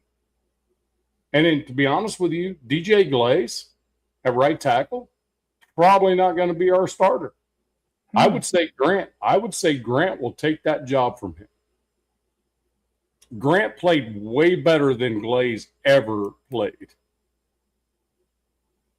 And I mean, Glaze was just drafted just a few years ago out of Maryland, right? Yeah, 3 years ago. Yep. So, I mean, you move Glaze to left guard and Grant to right tackle, and you have Colin Miller at left tackle. The offensive line is good. So you don't think they want to go younger, just like have some guys? I just don't think in the position we're in, we're not looking to go to a Super Bowl this year. Right. So the thing about it is, why would you grab a offensive lineman in the 2nd round? One of the quarterbacks, let's just say, for instance, that Mendoza is pick number 1. And I'm telling you what, if you take the Vegas odds and say he's not going to be the number 1 pick, and he's not, you're probably going to win some money, more than likely. But if you look at it in a perspective of that, the best so the number 1 thing that is the quarterback's best friend is a good offensive line that can protect it. Yeah. The second thing is a running game. And the third thing is a good defense that can stop. I was going to throw in, I mean, yes, I was going to throw in like a safety blanket. And I think Bowers is probably going to be his safety blanket. Well, I mean, it's not just Bowers. What Richie really needs is Mike Mayer. That's what he needs. Yep. Dude, we've had Charger podcasts floating him around thinking that he could be a potential like cut or a trade from the Raiders. No, I don't see that happen because he's not going to be expensive. He doesn't hurt the cap. McDaniel's offense requires, it's not even a night, it requires someone like Mayer. Right. Well, they have Kohler. They brought in Kohler, and that's where, when he was talking about a tight end in the draft, I think it was Big E that talked about it. And I'm telling you, Raritan from Notre Dame is Mike Mayer. He's kind of the same dude. And you can get him in the 5th. We just got to remember, Navman wears Fighting Irish underwear at all times. No. That's Kenna. Both I'm just telling you. You guys are the fight. I'm wearing a Fighting no, Friar no. shirt. It's almost similar, but Yeah, but trust me, it's two different styles of stuff between me and Kenna. Now, love the dude, don't get me wrong, but my thing with us is, to be honest with you, I think the defense needs to be the primary objective. yeah, I can see that. I So- agree. I don't really care if there's a backup quarterback other than AOC. I don't care. We're not trying to go to a Super Bowl. We're trying to build a football team, and we're trying not to kill our rookie quarterback. Okay? So, to be honest with you, I think our biggest need after Mendoza will be a defensive tackle. A big defensive tackle that will serve as what you call a nose tackle, because it'll be a 3-4 defense. You got to have that guy. Great big body dude that can push and go upfield. That's what you got to have, right? And that's McDonald. If he is there at 36, I think we're taking. The next thing that is in need is a nickel corner that is straight up nickel corner. We re-signed Stokes, which can be our cornerback one, wide corner one, because he was one of the best in the NFL last year. Nobody beat him because they wouldn't even go his direction. And we got him back. So I think the next thought at 67 would be in that realm where we need a nickel corner, somebody in that aspect. Wide receiver, I get it. People are saying that for offense. We can do that in the later rounds. We got in free agency a dude, Naylor, which has been behind Addison and been behind Justin Jefferson and the Vikings. Dude, I just heard some like analysts like crap on that, or I saw some post where they crapped on the Naylor, and I'm like, what?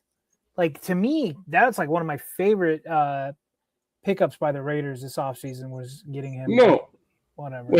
Wait, Rat, look, I just said the same thing in two sentences that you just said to dispute me.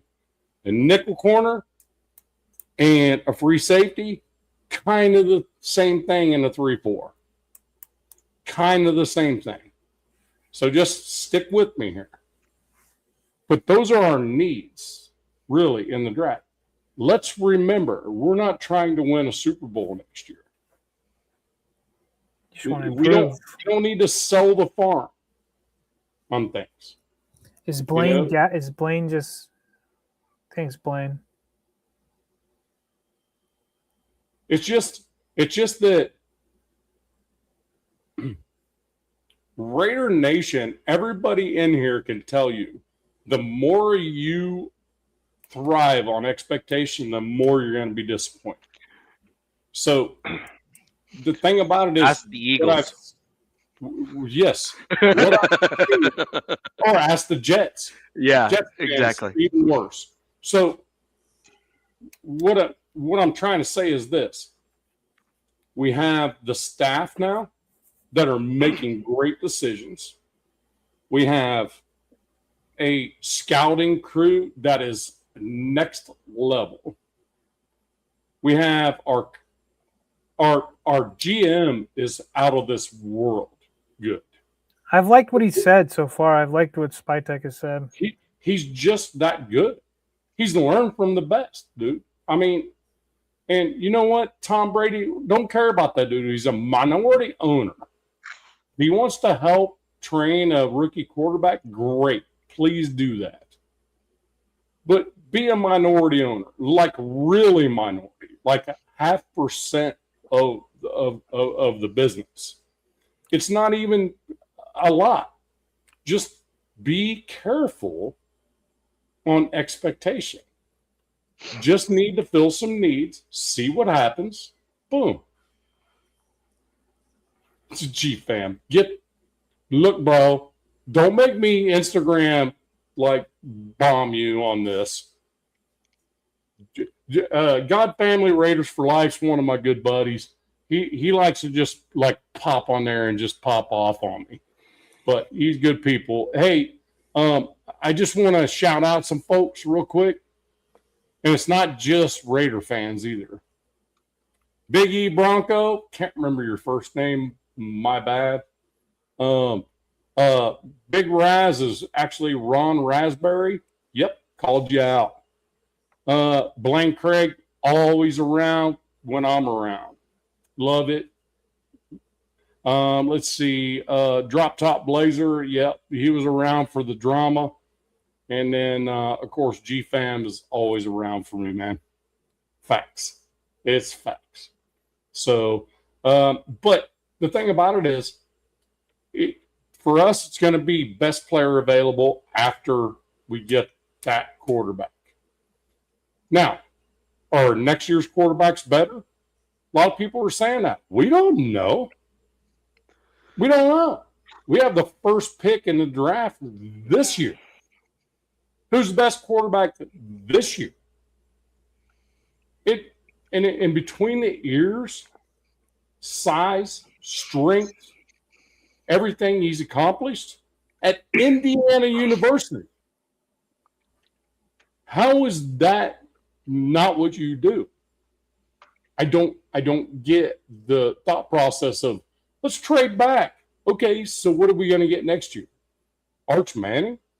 Just because his last name's Manning, he hasn't done anything. I mean, it's that kind of thought process that drives me nuts.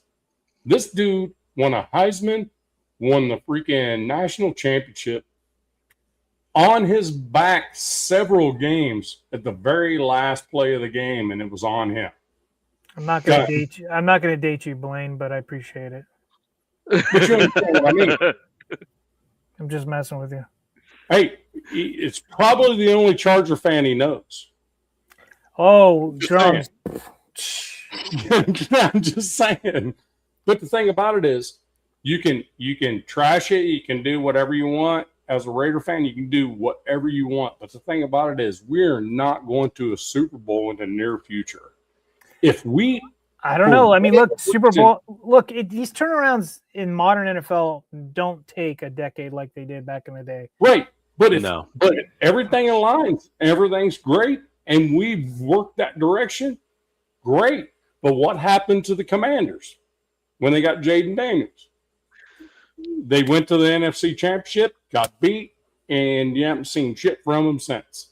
They fell apart health-wise, all kinds of stuff. It is what it is. I mean, it's so you can't just go and make assumptions at this point. Look, you guys are building up for that. Like somebody put it out there, that Super Bowl is going to be in Vegas probably in 29. So that's like, hey, if you're shooting for anything, you're shooting for that year to be at home in the Super Bowl. Hopefully I live that long. It's only in a few years, Nav. Holy crap, buddy. Yeah. Wait, Super Bowl's at SoFi. Yep, this year. I think it's all. It's just I'm just talking the truth. I don't think this regime is trying to win a Super Bowl next year. I think if everything's going right and a lot of wins are getting piled up and things like that happen, then maybe they will make a push. But I don't think they're going to intend to be contenders right off the get-go. They're going to intend to build young. Richie said it best. We're not going to draft any of these 25-year-old players. No, I said the reverse. I think we're going to do that. He said on the line you guys wouldn't. What's that? No, I actually thought that the Raiders are going to be in a unique position where I think that the Raiders could very well, given the fact that over the next 5 years, you're going to have a quarterback on a rookie deal. Yes. That if you really like a guy and believe that he's going to fit your system, because again, it's about system fit, not necessarily what everyone else thinks. Right. I could absolutely see you drafting a 25-year-old dude in the trench positions. Okay. Yeah. Very clear. Trench Yeah. positions, because those guys, you want dudes that can potentially come in and plug and play. And your team is young enough where you're going to want a bunch of young dudes, and then sprinkled throughout, you want that like level-headed, like calm down mentality mixed into the locker room. So that's where I was going with your Right. team. I'm not saying that all of your dudes are going to be old. I'm saying that like you could certainly handle a couple guys that are older, mature, and know what they're doing. Well, and that's the other thing. So in 2 years, here's the problem we're going to have. Brock Bowers will have to be re-signed. Okay. Genty will be a year away from having to do something. Mike Mayer may be a lesson in futility at that point, where he may end up traded instead of re-signed again. Okay, so the thing about it is, I get what everybody's saying. So the thing about it is, all these folks in the next 5 years may not be the same folks we're talking about still. Right. Yep. So it's, and Colton Miller, dude's not getting any younger, and he's not. But neither is Max Crosby. And when you keep saying like, hey, we're not trying to win a Super Bowl next year, I think everybody gets that. But look at the 27 season. Like, Max is like, hey, I'm here to win. So look, well, and I'm telling you, I think the 27 season is what the aim's at. Like, like we were saying, like, it doesn't take long if you've got the money, the cap, the picks. Well, here's what pisses me off about last year. It was a wasted year. Now, did we get the number 1 overall pick? Yes, we did. But we didn't play some of these dynamic players enough to get an opportunity to see them. I agree with what you're saying. All these dudes. Laki Tassi is a freaking monster, this guy. He could play any position you want to put him, to be honest with you. And with the talks, with the way the NFL wants to go, with taking away another preseason and adding another game, so going to an 18 game or week season. Did you see what they're going to make the Rams and Niners do? Well, because the Niners take over SoFi. Oh no! Did you see what they're going to make them do? Go to Australia, right? They're going to Australia.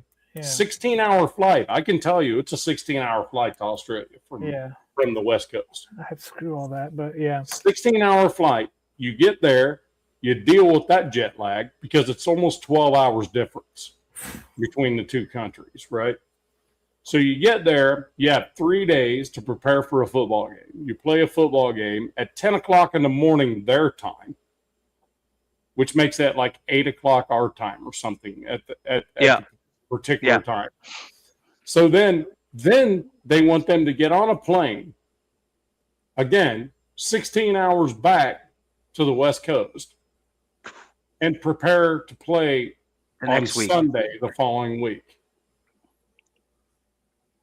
And they and Mike Shanahan, or not Mike, but Shanahan, Kyle lost his crap about that. I think he even said, like, I want us to go, then I want our game to be in Mexico City. Like, I want the Rams. Because he's also saying, like, they're afraid of. They have 2 international games. Yeah. Yeah, they got to, I don't know. I like it. I like the beef, you know what I mean? Like, not giving the Rams the layup to the Super Bowl, which I think that's everybody's favorite going into this year. I mean, it should be. I mean, hell, they stole the Chiefs' entire secondary. Yeah. I mean, the Chiefs are screwed this year. What are they going to do with that? They got good capital. McDuffie gone. Oh, who was the other one on the other side? They got that corner too.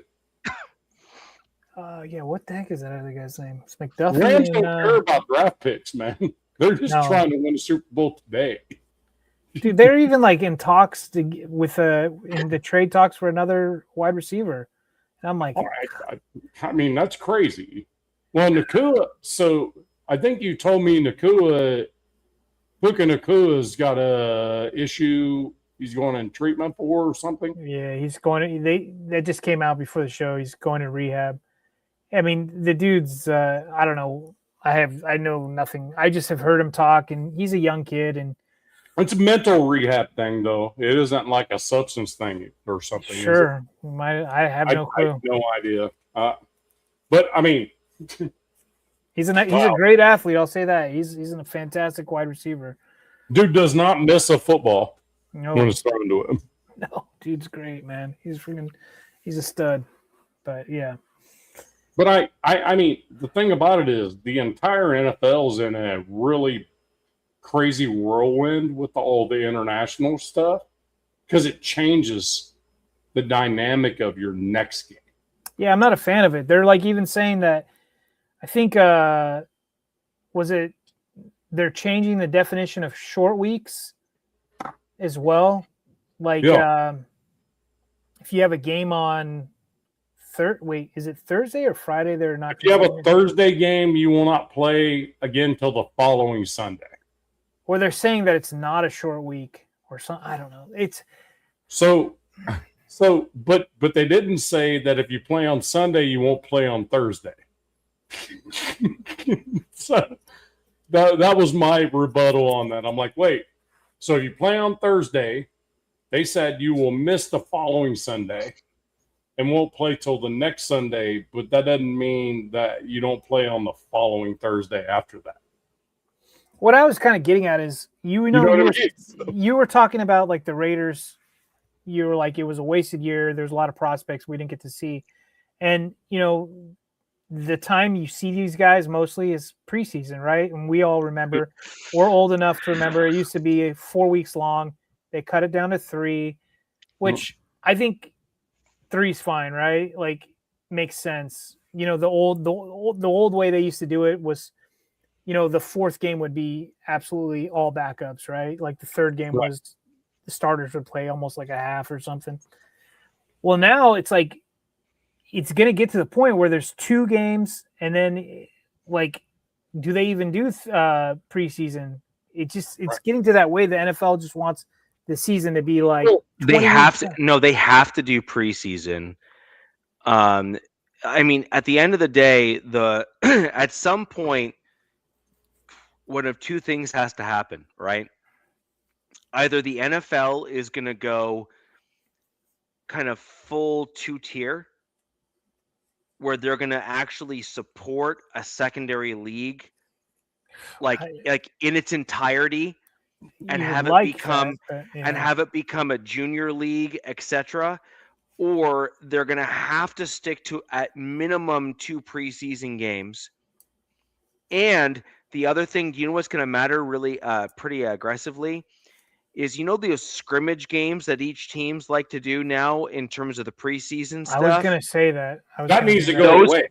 No, those are going to becoming like, that's going to become so valuable. The valuable piece. The most valuable thing. Yeah. And we didn't have any last year. They got canceled. I think it needs to go away. All of that needs to go away. Okay. Why do you do that? Is my thing. Unless you do that to have an internal without prying eyes outside, getting your guys ready to go for the upcoming season, and you're able to basically get a preseason game without having to play a preseason game, and eliminate media presence at those games for your team. So there's like a handful of benefits actually in running those games. And I kind of agree with DZ. I actually think that those are going to be the mystery games that we will know about, but not really know about. And you're going to get the buzz surrounding who are you playing in that like secret practice. And that's going to be like so I'm pretty sure the Chargers last year, their scrimmage games got canceled somehow. We were dealing with injuries. That was like when Slater went down. Yes. And then we were supposed to have one against like the Saints or the Rams or somebody. And I was like super bummed. Well, it makes sense with the Rams. You're in the same stadium. Right. But we would do it every year before this regime came in. We always had like with the Saints. We'd always do it with the Saints, and then the Cowboys, because the Cowboys also play up the road up in Central Cal or whatever it is. Yeah. I like them because it's more controlled. Look, I guess as a fan, you could be like, I don't know if I like it so much, but I like it from a coaching standpoint because you could be like, hey, we're going to just play 50 yards. That's all this game's going to be. And it's going to be scenarios. It's going to be, and then that's how they run it. And they're going to be like, say the Rams are going to be like, hey, we're going to try to run just this defense. And this team's going to run, we're going to run this offense and let's see what happens. Don't get me wrong. I don't disagree with you guys, but I think there's more value if you take a couple more weeks where it's OTAs and make it mandatory, and you actually have 2 weeks of mandatory practice. That's the but the players got rid of that. The players, the NFLPA has gotten soft, and they have taken away everything that benefited them in the long run, in my opinion. Like I think the off-season work is more important than scrimmages. To be honest with you, you get a better look at it that way. You get a better look at both sides of your offense and defense in preseason work. I just remember, I remember preseason, we would be so hungry for preseason, right? Yes, it's finally here. But then by game 2 or 3 years, all right, this needs to be done. We're over this. You're like, finally, game 4, the starters are actually playing. You know what I mean? That's pretty much what the preseason was. The starters actually played No. Game 3, it was 3 was the starters for the first half. I'm just saying back before that. Game 4, the starters got to come in and maybe had one drive, and they were gone. They put their street clothes on. To me, it makes it preseason makes it worthless. What I would prefer is an extra couple weeks of preseason work, and allow those scrimmages possibly instead of even having the preseason games. Why? It's not a form of revenue for the league. It is, and that's the big part. But I mean, I think there's more value added to that aspect than there is to a preseason game. And then I know that we're kind of running long in the show, but I need to finish off the Broncos quick before we close it out, though. All right, 2 seconds. We're gonna have to bring back in Ref Guru for next week or something. Yeah, I agree. Right. I agree. So, you asked me a question about what I had needs for my Broncos, et cetera, et cetera. Now, Nav, what I think and what my team thinks, as DZ has aptly pointed out, are two different things. I think that when you look at how my team has lost when we've made it to certain points of the season, you see what my needs are showing up as the glaring issues. So I kind of feel some vindication in that regard, but that's neither here nor there. Now, Sean Payton and the other ownership for the Broncos had a lot to say and a lot not to say. And by not saying things, they also had a lot to say, if that makes sense. So when you look at what came out of the owners meeting and the interviews that the Broncos had, the big takeaway was, we know we're not going to win one-score games in the frequency that we did last season. So we need to not be down by one score in as many games this season. That was the big kind of 30,000 foot view that I took away from the Broncos and our meeting and our discussions. Now, and a lot of people believe that. I mean, It's like you can only do that so often. Yeah. I mean, there's some luck involved when you win that many one-score games. So you need to take the win and then improve upon that so that you don't put yourself in that position again the following year. The Chiefs didn't do anything about that, and they found themselves in quite the hole this particular year. Now, fast forward to what I believe my Broncos are going to do. We brought in Waddle. Yep. Waddle is a dynamic wide receiver. He's got speed. He's got a very dynamic route tree. But more importantly, he is very precise in how he runs his routes and in the way in which he runs his routes, which is going to allow for a wide receiver that, frankly, the Broncos don't have on their team. And that is a wide receiver with a combination of speed and who is a tactician in how he runs routes. Okay, that's a very important piece on the for the Denver Broncos wide receiver room.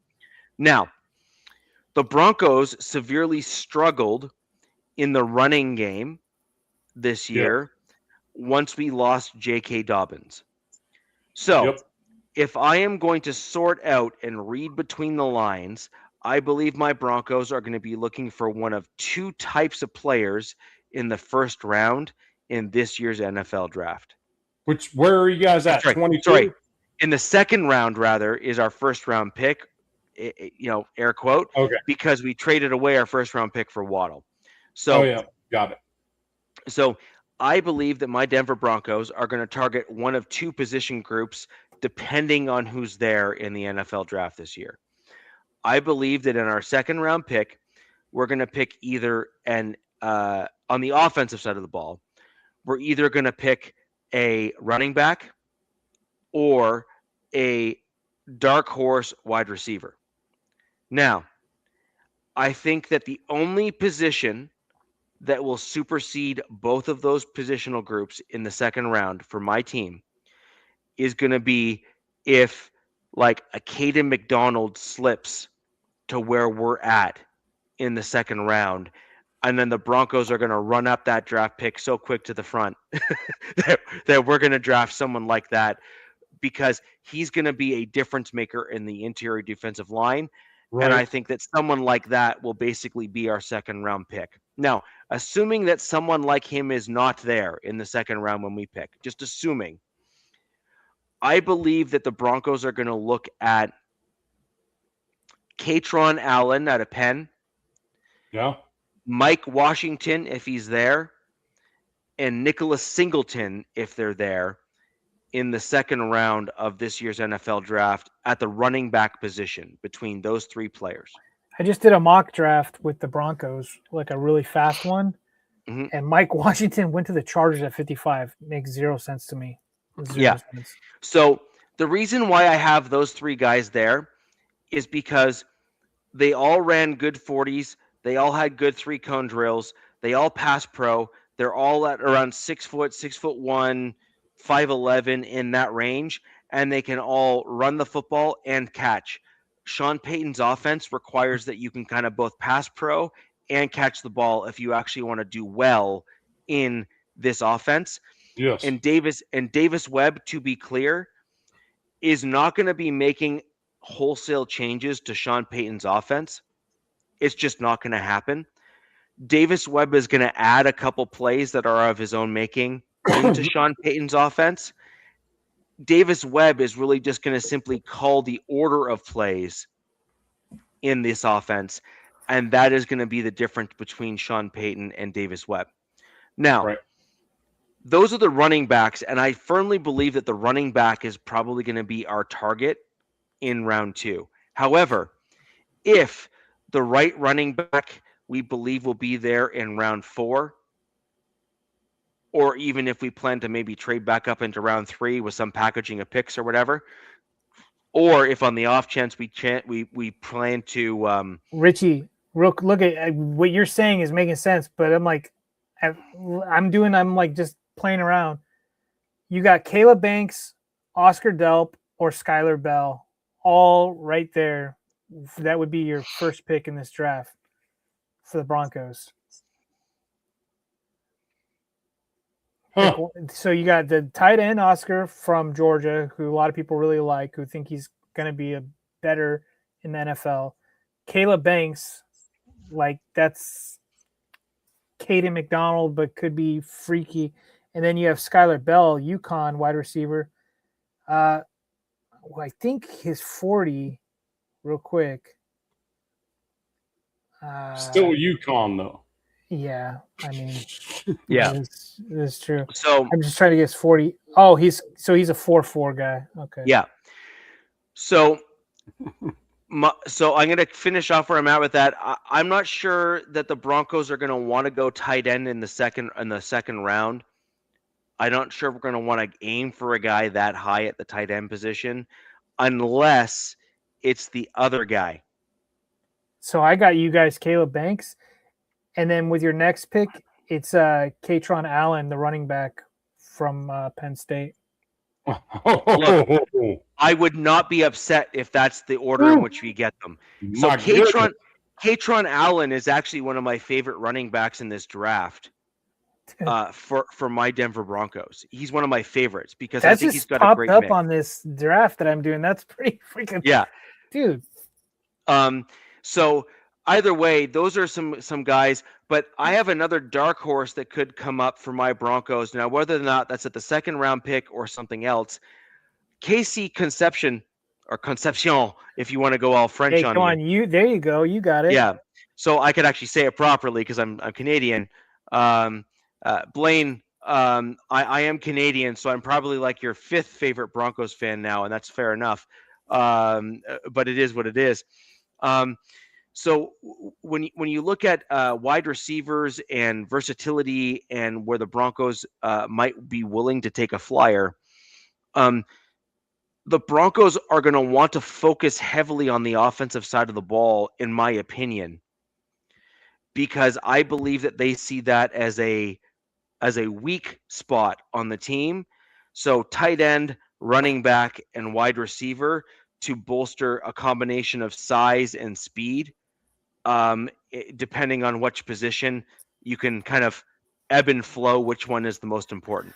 I just got you Eli Raritan as your 111 pick at tight end, the Notre Dame. That is fourth round, right? Yeah. So Caleb That's Banks. where I have him projected, fourth round.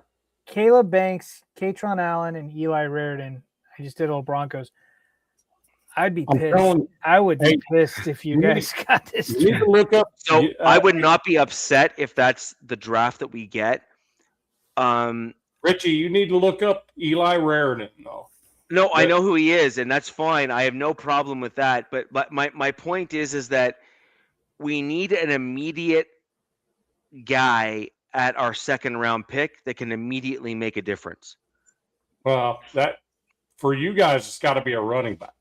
It needs to be a running back. That's my point. That to me, the running back is that second round pick. Now, I do agree with DZ on this one though. If Banks is there, that's tough to do. It's hard. It's tough to turn away from, right?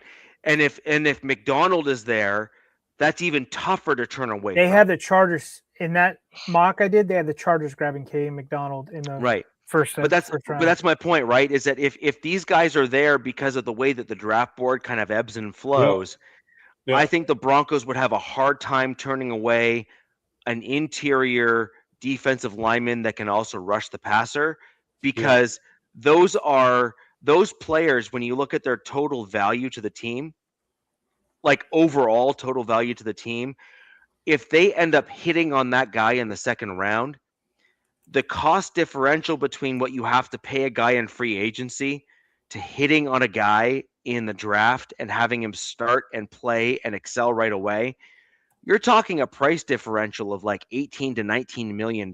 Yeah, he'd be an immediate starter. So no, but that's my point in terms of price differential. So it's a no-brainer if one of those interior D linemen that you think can start right away is there, you're gonna get that guy for sure because the value is there and it's undeniable.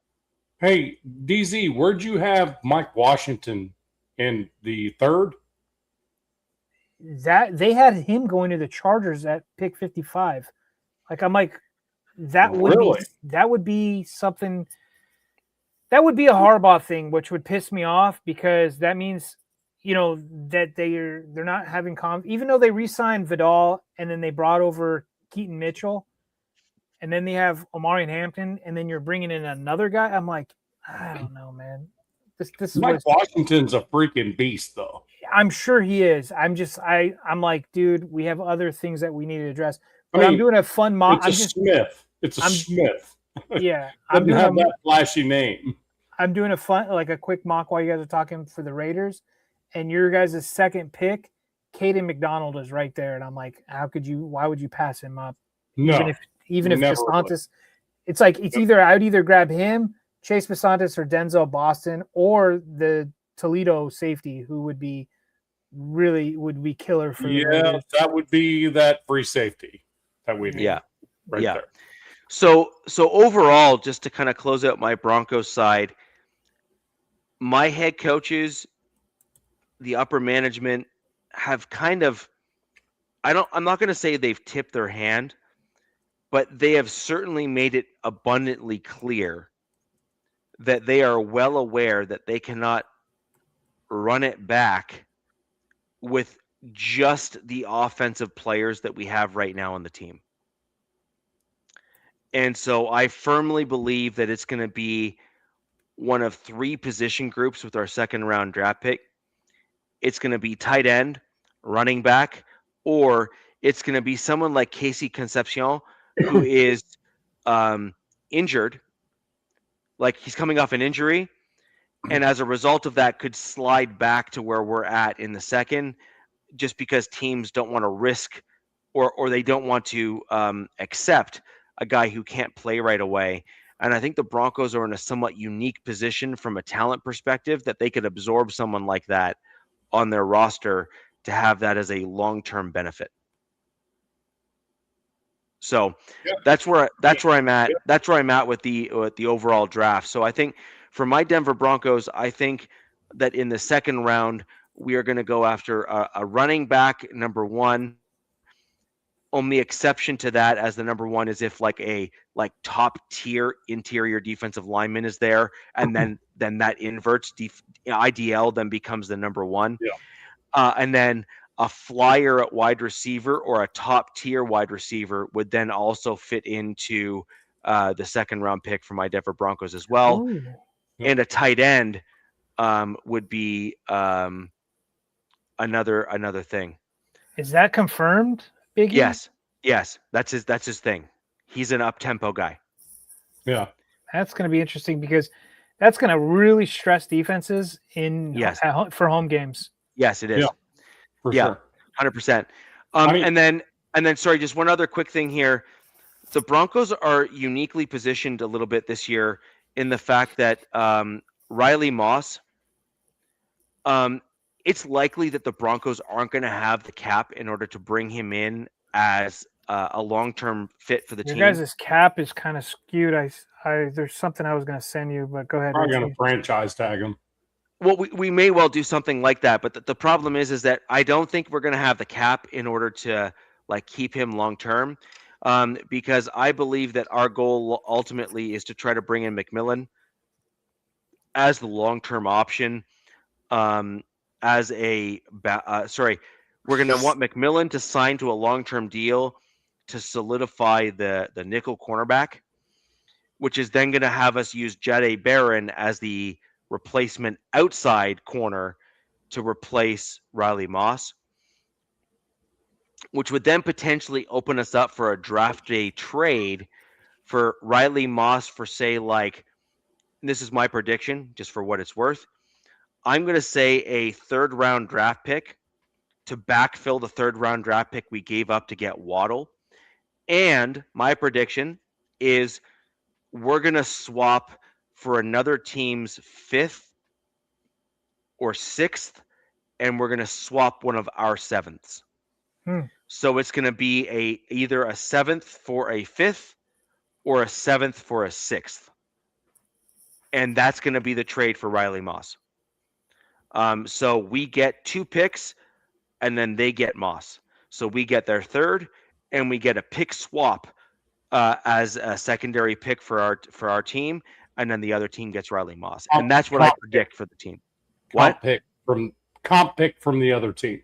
Get yours whenever it is. Well, I think it'll be a 5th round pick as a swap for our 7th, or a 6th round pick as a swap for our 7th in addition to their 3rd, and then they get Right. Moss. So that's what Yeah. my prediction is overall.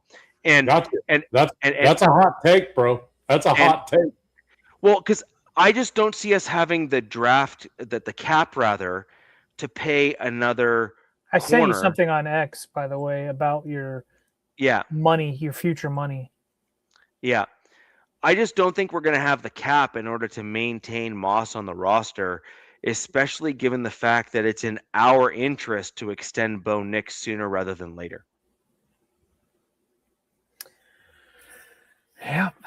So I could see the Broncos, and I could see my Chargers trying to offload QJ somehow and try to get some stuff like that. So that's kind of where I'm at with it, and I think that Moss is the perfect guy to offload in the draft. So like, imagine this, right? You're a team and you need a corner, and all the other guys are off the board, and you got a dude that's right now ranked within the top 5 to top 10 in the NFL right now today as a starter, that you only need to give up a 3rd round draft pick for. You're going to say, can I do that today and every day thereafter, please? That works for me. Right? But then you're yes, going to have to please. restructure him, right? So Well, no, they're not. They're not. He's on his They're rookie going contract? He's on his rookie deal right now. Okay. And this is the last year of his rookie deal. So they can even just trade the 3rd round draft pick and say, if he works out for us, great. So I could see him going to a team that is close to being a contender. Yeah. And needs a corner. And that would be a perfect trade piece where we would say, well, you're a contender, you're going to be likely competing with us as well. So we're going to need that 5th round pick swap as well as the 3rd, and you can take Moss in a 7th. How's that? And I could see them doing it too. Like there's a handful of teams that you could totally see making that trade for sure. Yeah, it's going to be interesting to see how things move around. Like, here's an example. I don't know what the Rams are like right now, but the Rams had a problem with their secondary. I would argue that Riley Moss, when you look at his actual statistics, was better in large part than some of the guys that the Chiefs had on their secondary that the Rams traded for. I could also point to some other teams in the NFL who are close but not quite there. They could easily say, well, here, what about Washington? The Commanders. They made a bunch of moves this offseason to try to get themselves in position where they can capitalize on a rookie deal. Why wouldn't they be a perfect potential option for Riley Moss to go to? There's a lot of teams. Yeah, but my point is, he's basically going to be traded for a 3rd and maybe a little extra. So, like, the Commanders make perfect sense for someone like that. I'm just using that as an example. And so I could see something like that taking place, is my point.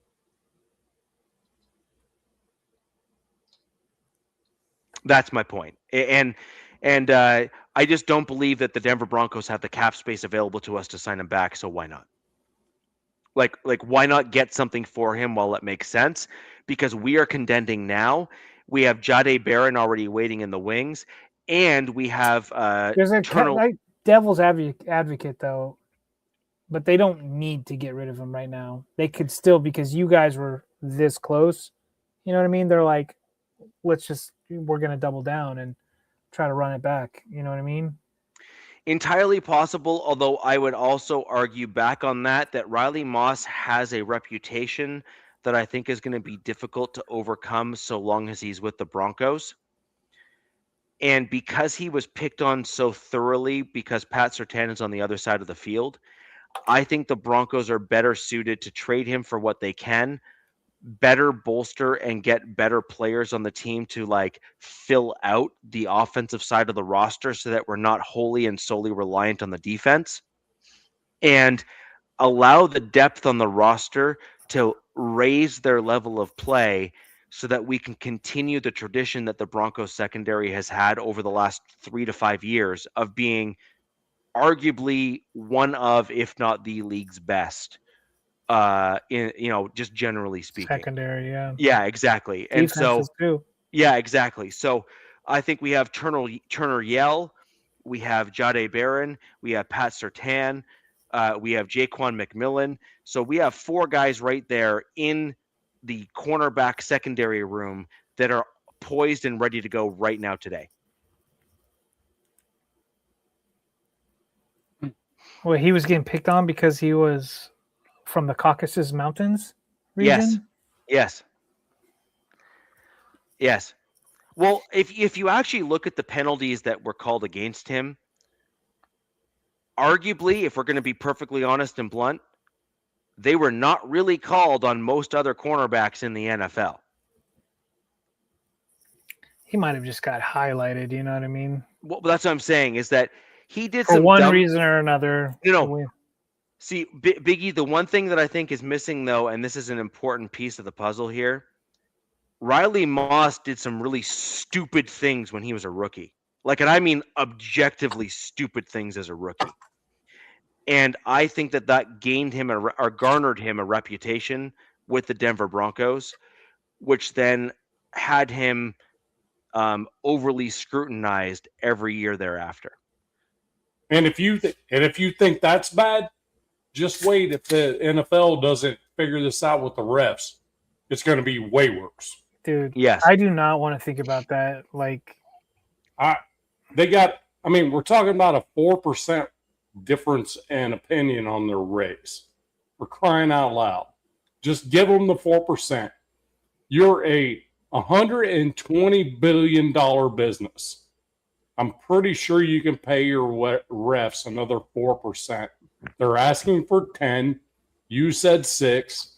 You do not want these high school referees popping in the door to referee NFL games. No. Because you're not going to get college refs, because college refs have to be doing college at the same time. No games on Sundays. Yeah, but I mean, they're not going to be able to. You see what I'm saying? It's like the NCAA has their referees all the way from like D2 to the MAC. Yeah, it's all covered. It's going to be ugly, man. Yeah. Now, by the way, this comment here is in fact true. Not necessarily for the reasons here, but it was true. The Broncos did petition the league for what was deemed and clearly shown to be pretty unfair and unreasonable treatment to Riley Moss. And I will say, was that last season? Or? That was last. It was last season. It was bad. Like it was objective. Wow. It was objectively bad. He was getting called penalties that were so ticky-tack. It was like objectively egregious. Like he was still a Pro Bowler, wasn't he? And he was still a Pro Bowler. So that's what I think of the NFL reffing. How do I not remember that? That's crazy. And so, anyways, net happened where in the last few games of the year, the calls were far more reasonable. If he egregiously made a penalty, it was called. If it was just standard like hand fighting between the wide receiver and Moss, and they both did it, it was not called. Well, you made a good point though. The point you made was early on, he gave himself a reputation, right? Yes. So there you go. So now he's paying for the reputation he gave. So that's my boy Blaine Craig right there. I gave him the link to yours because he asked about if super chats were available. On my channel, they are, yes. Yes. Yeah. So there you go. Yeah, and Blaine, I still can't make it past rung 3 on the ladder, regardless of whether or not it's a Bronco or Canadian. So no grudges or anything, my man. But I got to work on the rankings somehow. Hey, Blaine, let me tell you something. Blaine Craig is one of the real ones, a true NFL fan. He is not a hater ever. Not a fact. Not a fact when people say he's a hater. The dude speaks facts. He talks well. He speaks well.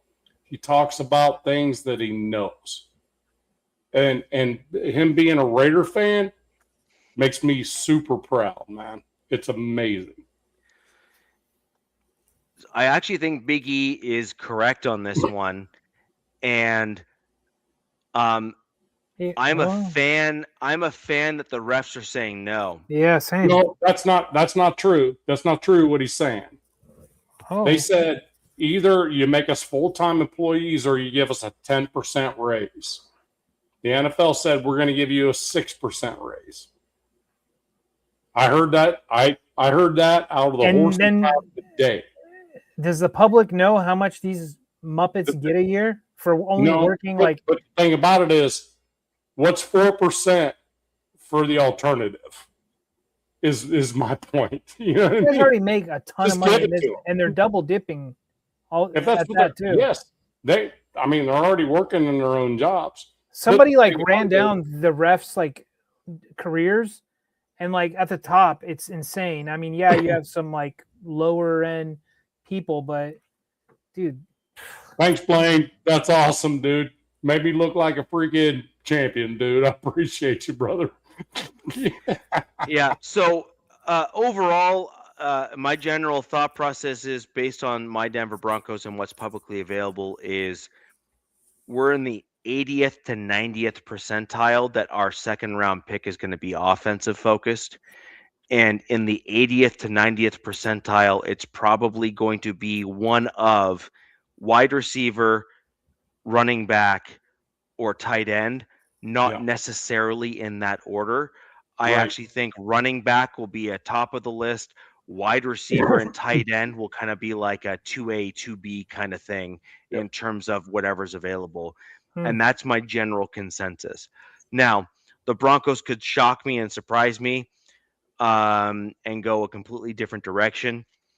Like Broncos country as a whole, I'm obviously different from most Broncos fans. I'm big into trench play, so my preference would actually be in our second round draft pick to go interior defensive line to a interior rushing defensive lineman, and then trade away Moss on the defensive side of the ball and go running back in the third. That would be my personal preference. And I would then target at that point Katron Allen in the third as an example. But that would be what I would want to do for my team to kind of further bolster it. I don't think Broncos are going to do that. I think we're going to largely stick with what we got. So, hey, Richie, if you don't mind, can I address what Big E's saying? Look, I'm not saying that wasn't on the table. What I'm saying is what was asked for and what the NFL was offering them back was not what they asked for. I don't know if they want to be full-time employees, but I'm telling you what, full-time employees in referee world is not good because here's what will happen. A full-time employee, I think we actually had a show with the ref, and I was all about full-time employee reps. Until hearing why. And this was no kidding, an NFL referee we had on the show with us. And he said, if you do that, the NFL can clamp them to what calls they have to make and what teams they have to prefer and things like that. Look, that's the short part of it. This is why the refs wouldn't want to do that. They're only, from what I understand, I'm not telling you you're wrong. All I'm telling you is that the referees ask for 10% more because they work their normal jobs in the offseason. And when they take that time off, they're not making the money they made in their normal jobs, right? So they're looking to make a little bit more money, 10% more. From what I understand, they were offered 6% more. So they're holding out for 10%. That's what I understand. And all the places that I'm looking at doesn't mean I know. I'm just saying the thing about it is the three of us right here had a show where we had an NFL referee on there that said, they do not want that. You do not want that. And to be honest with you, I thought for sure I did until ref came on.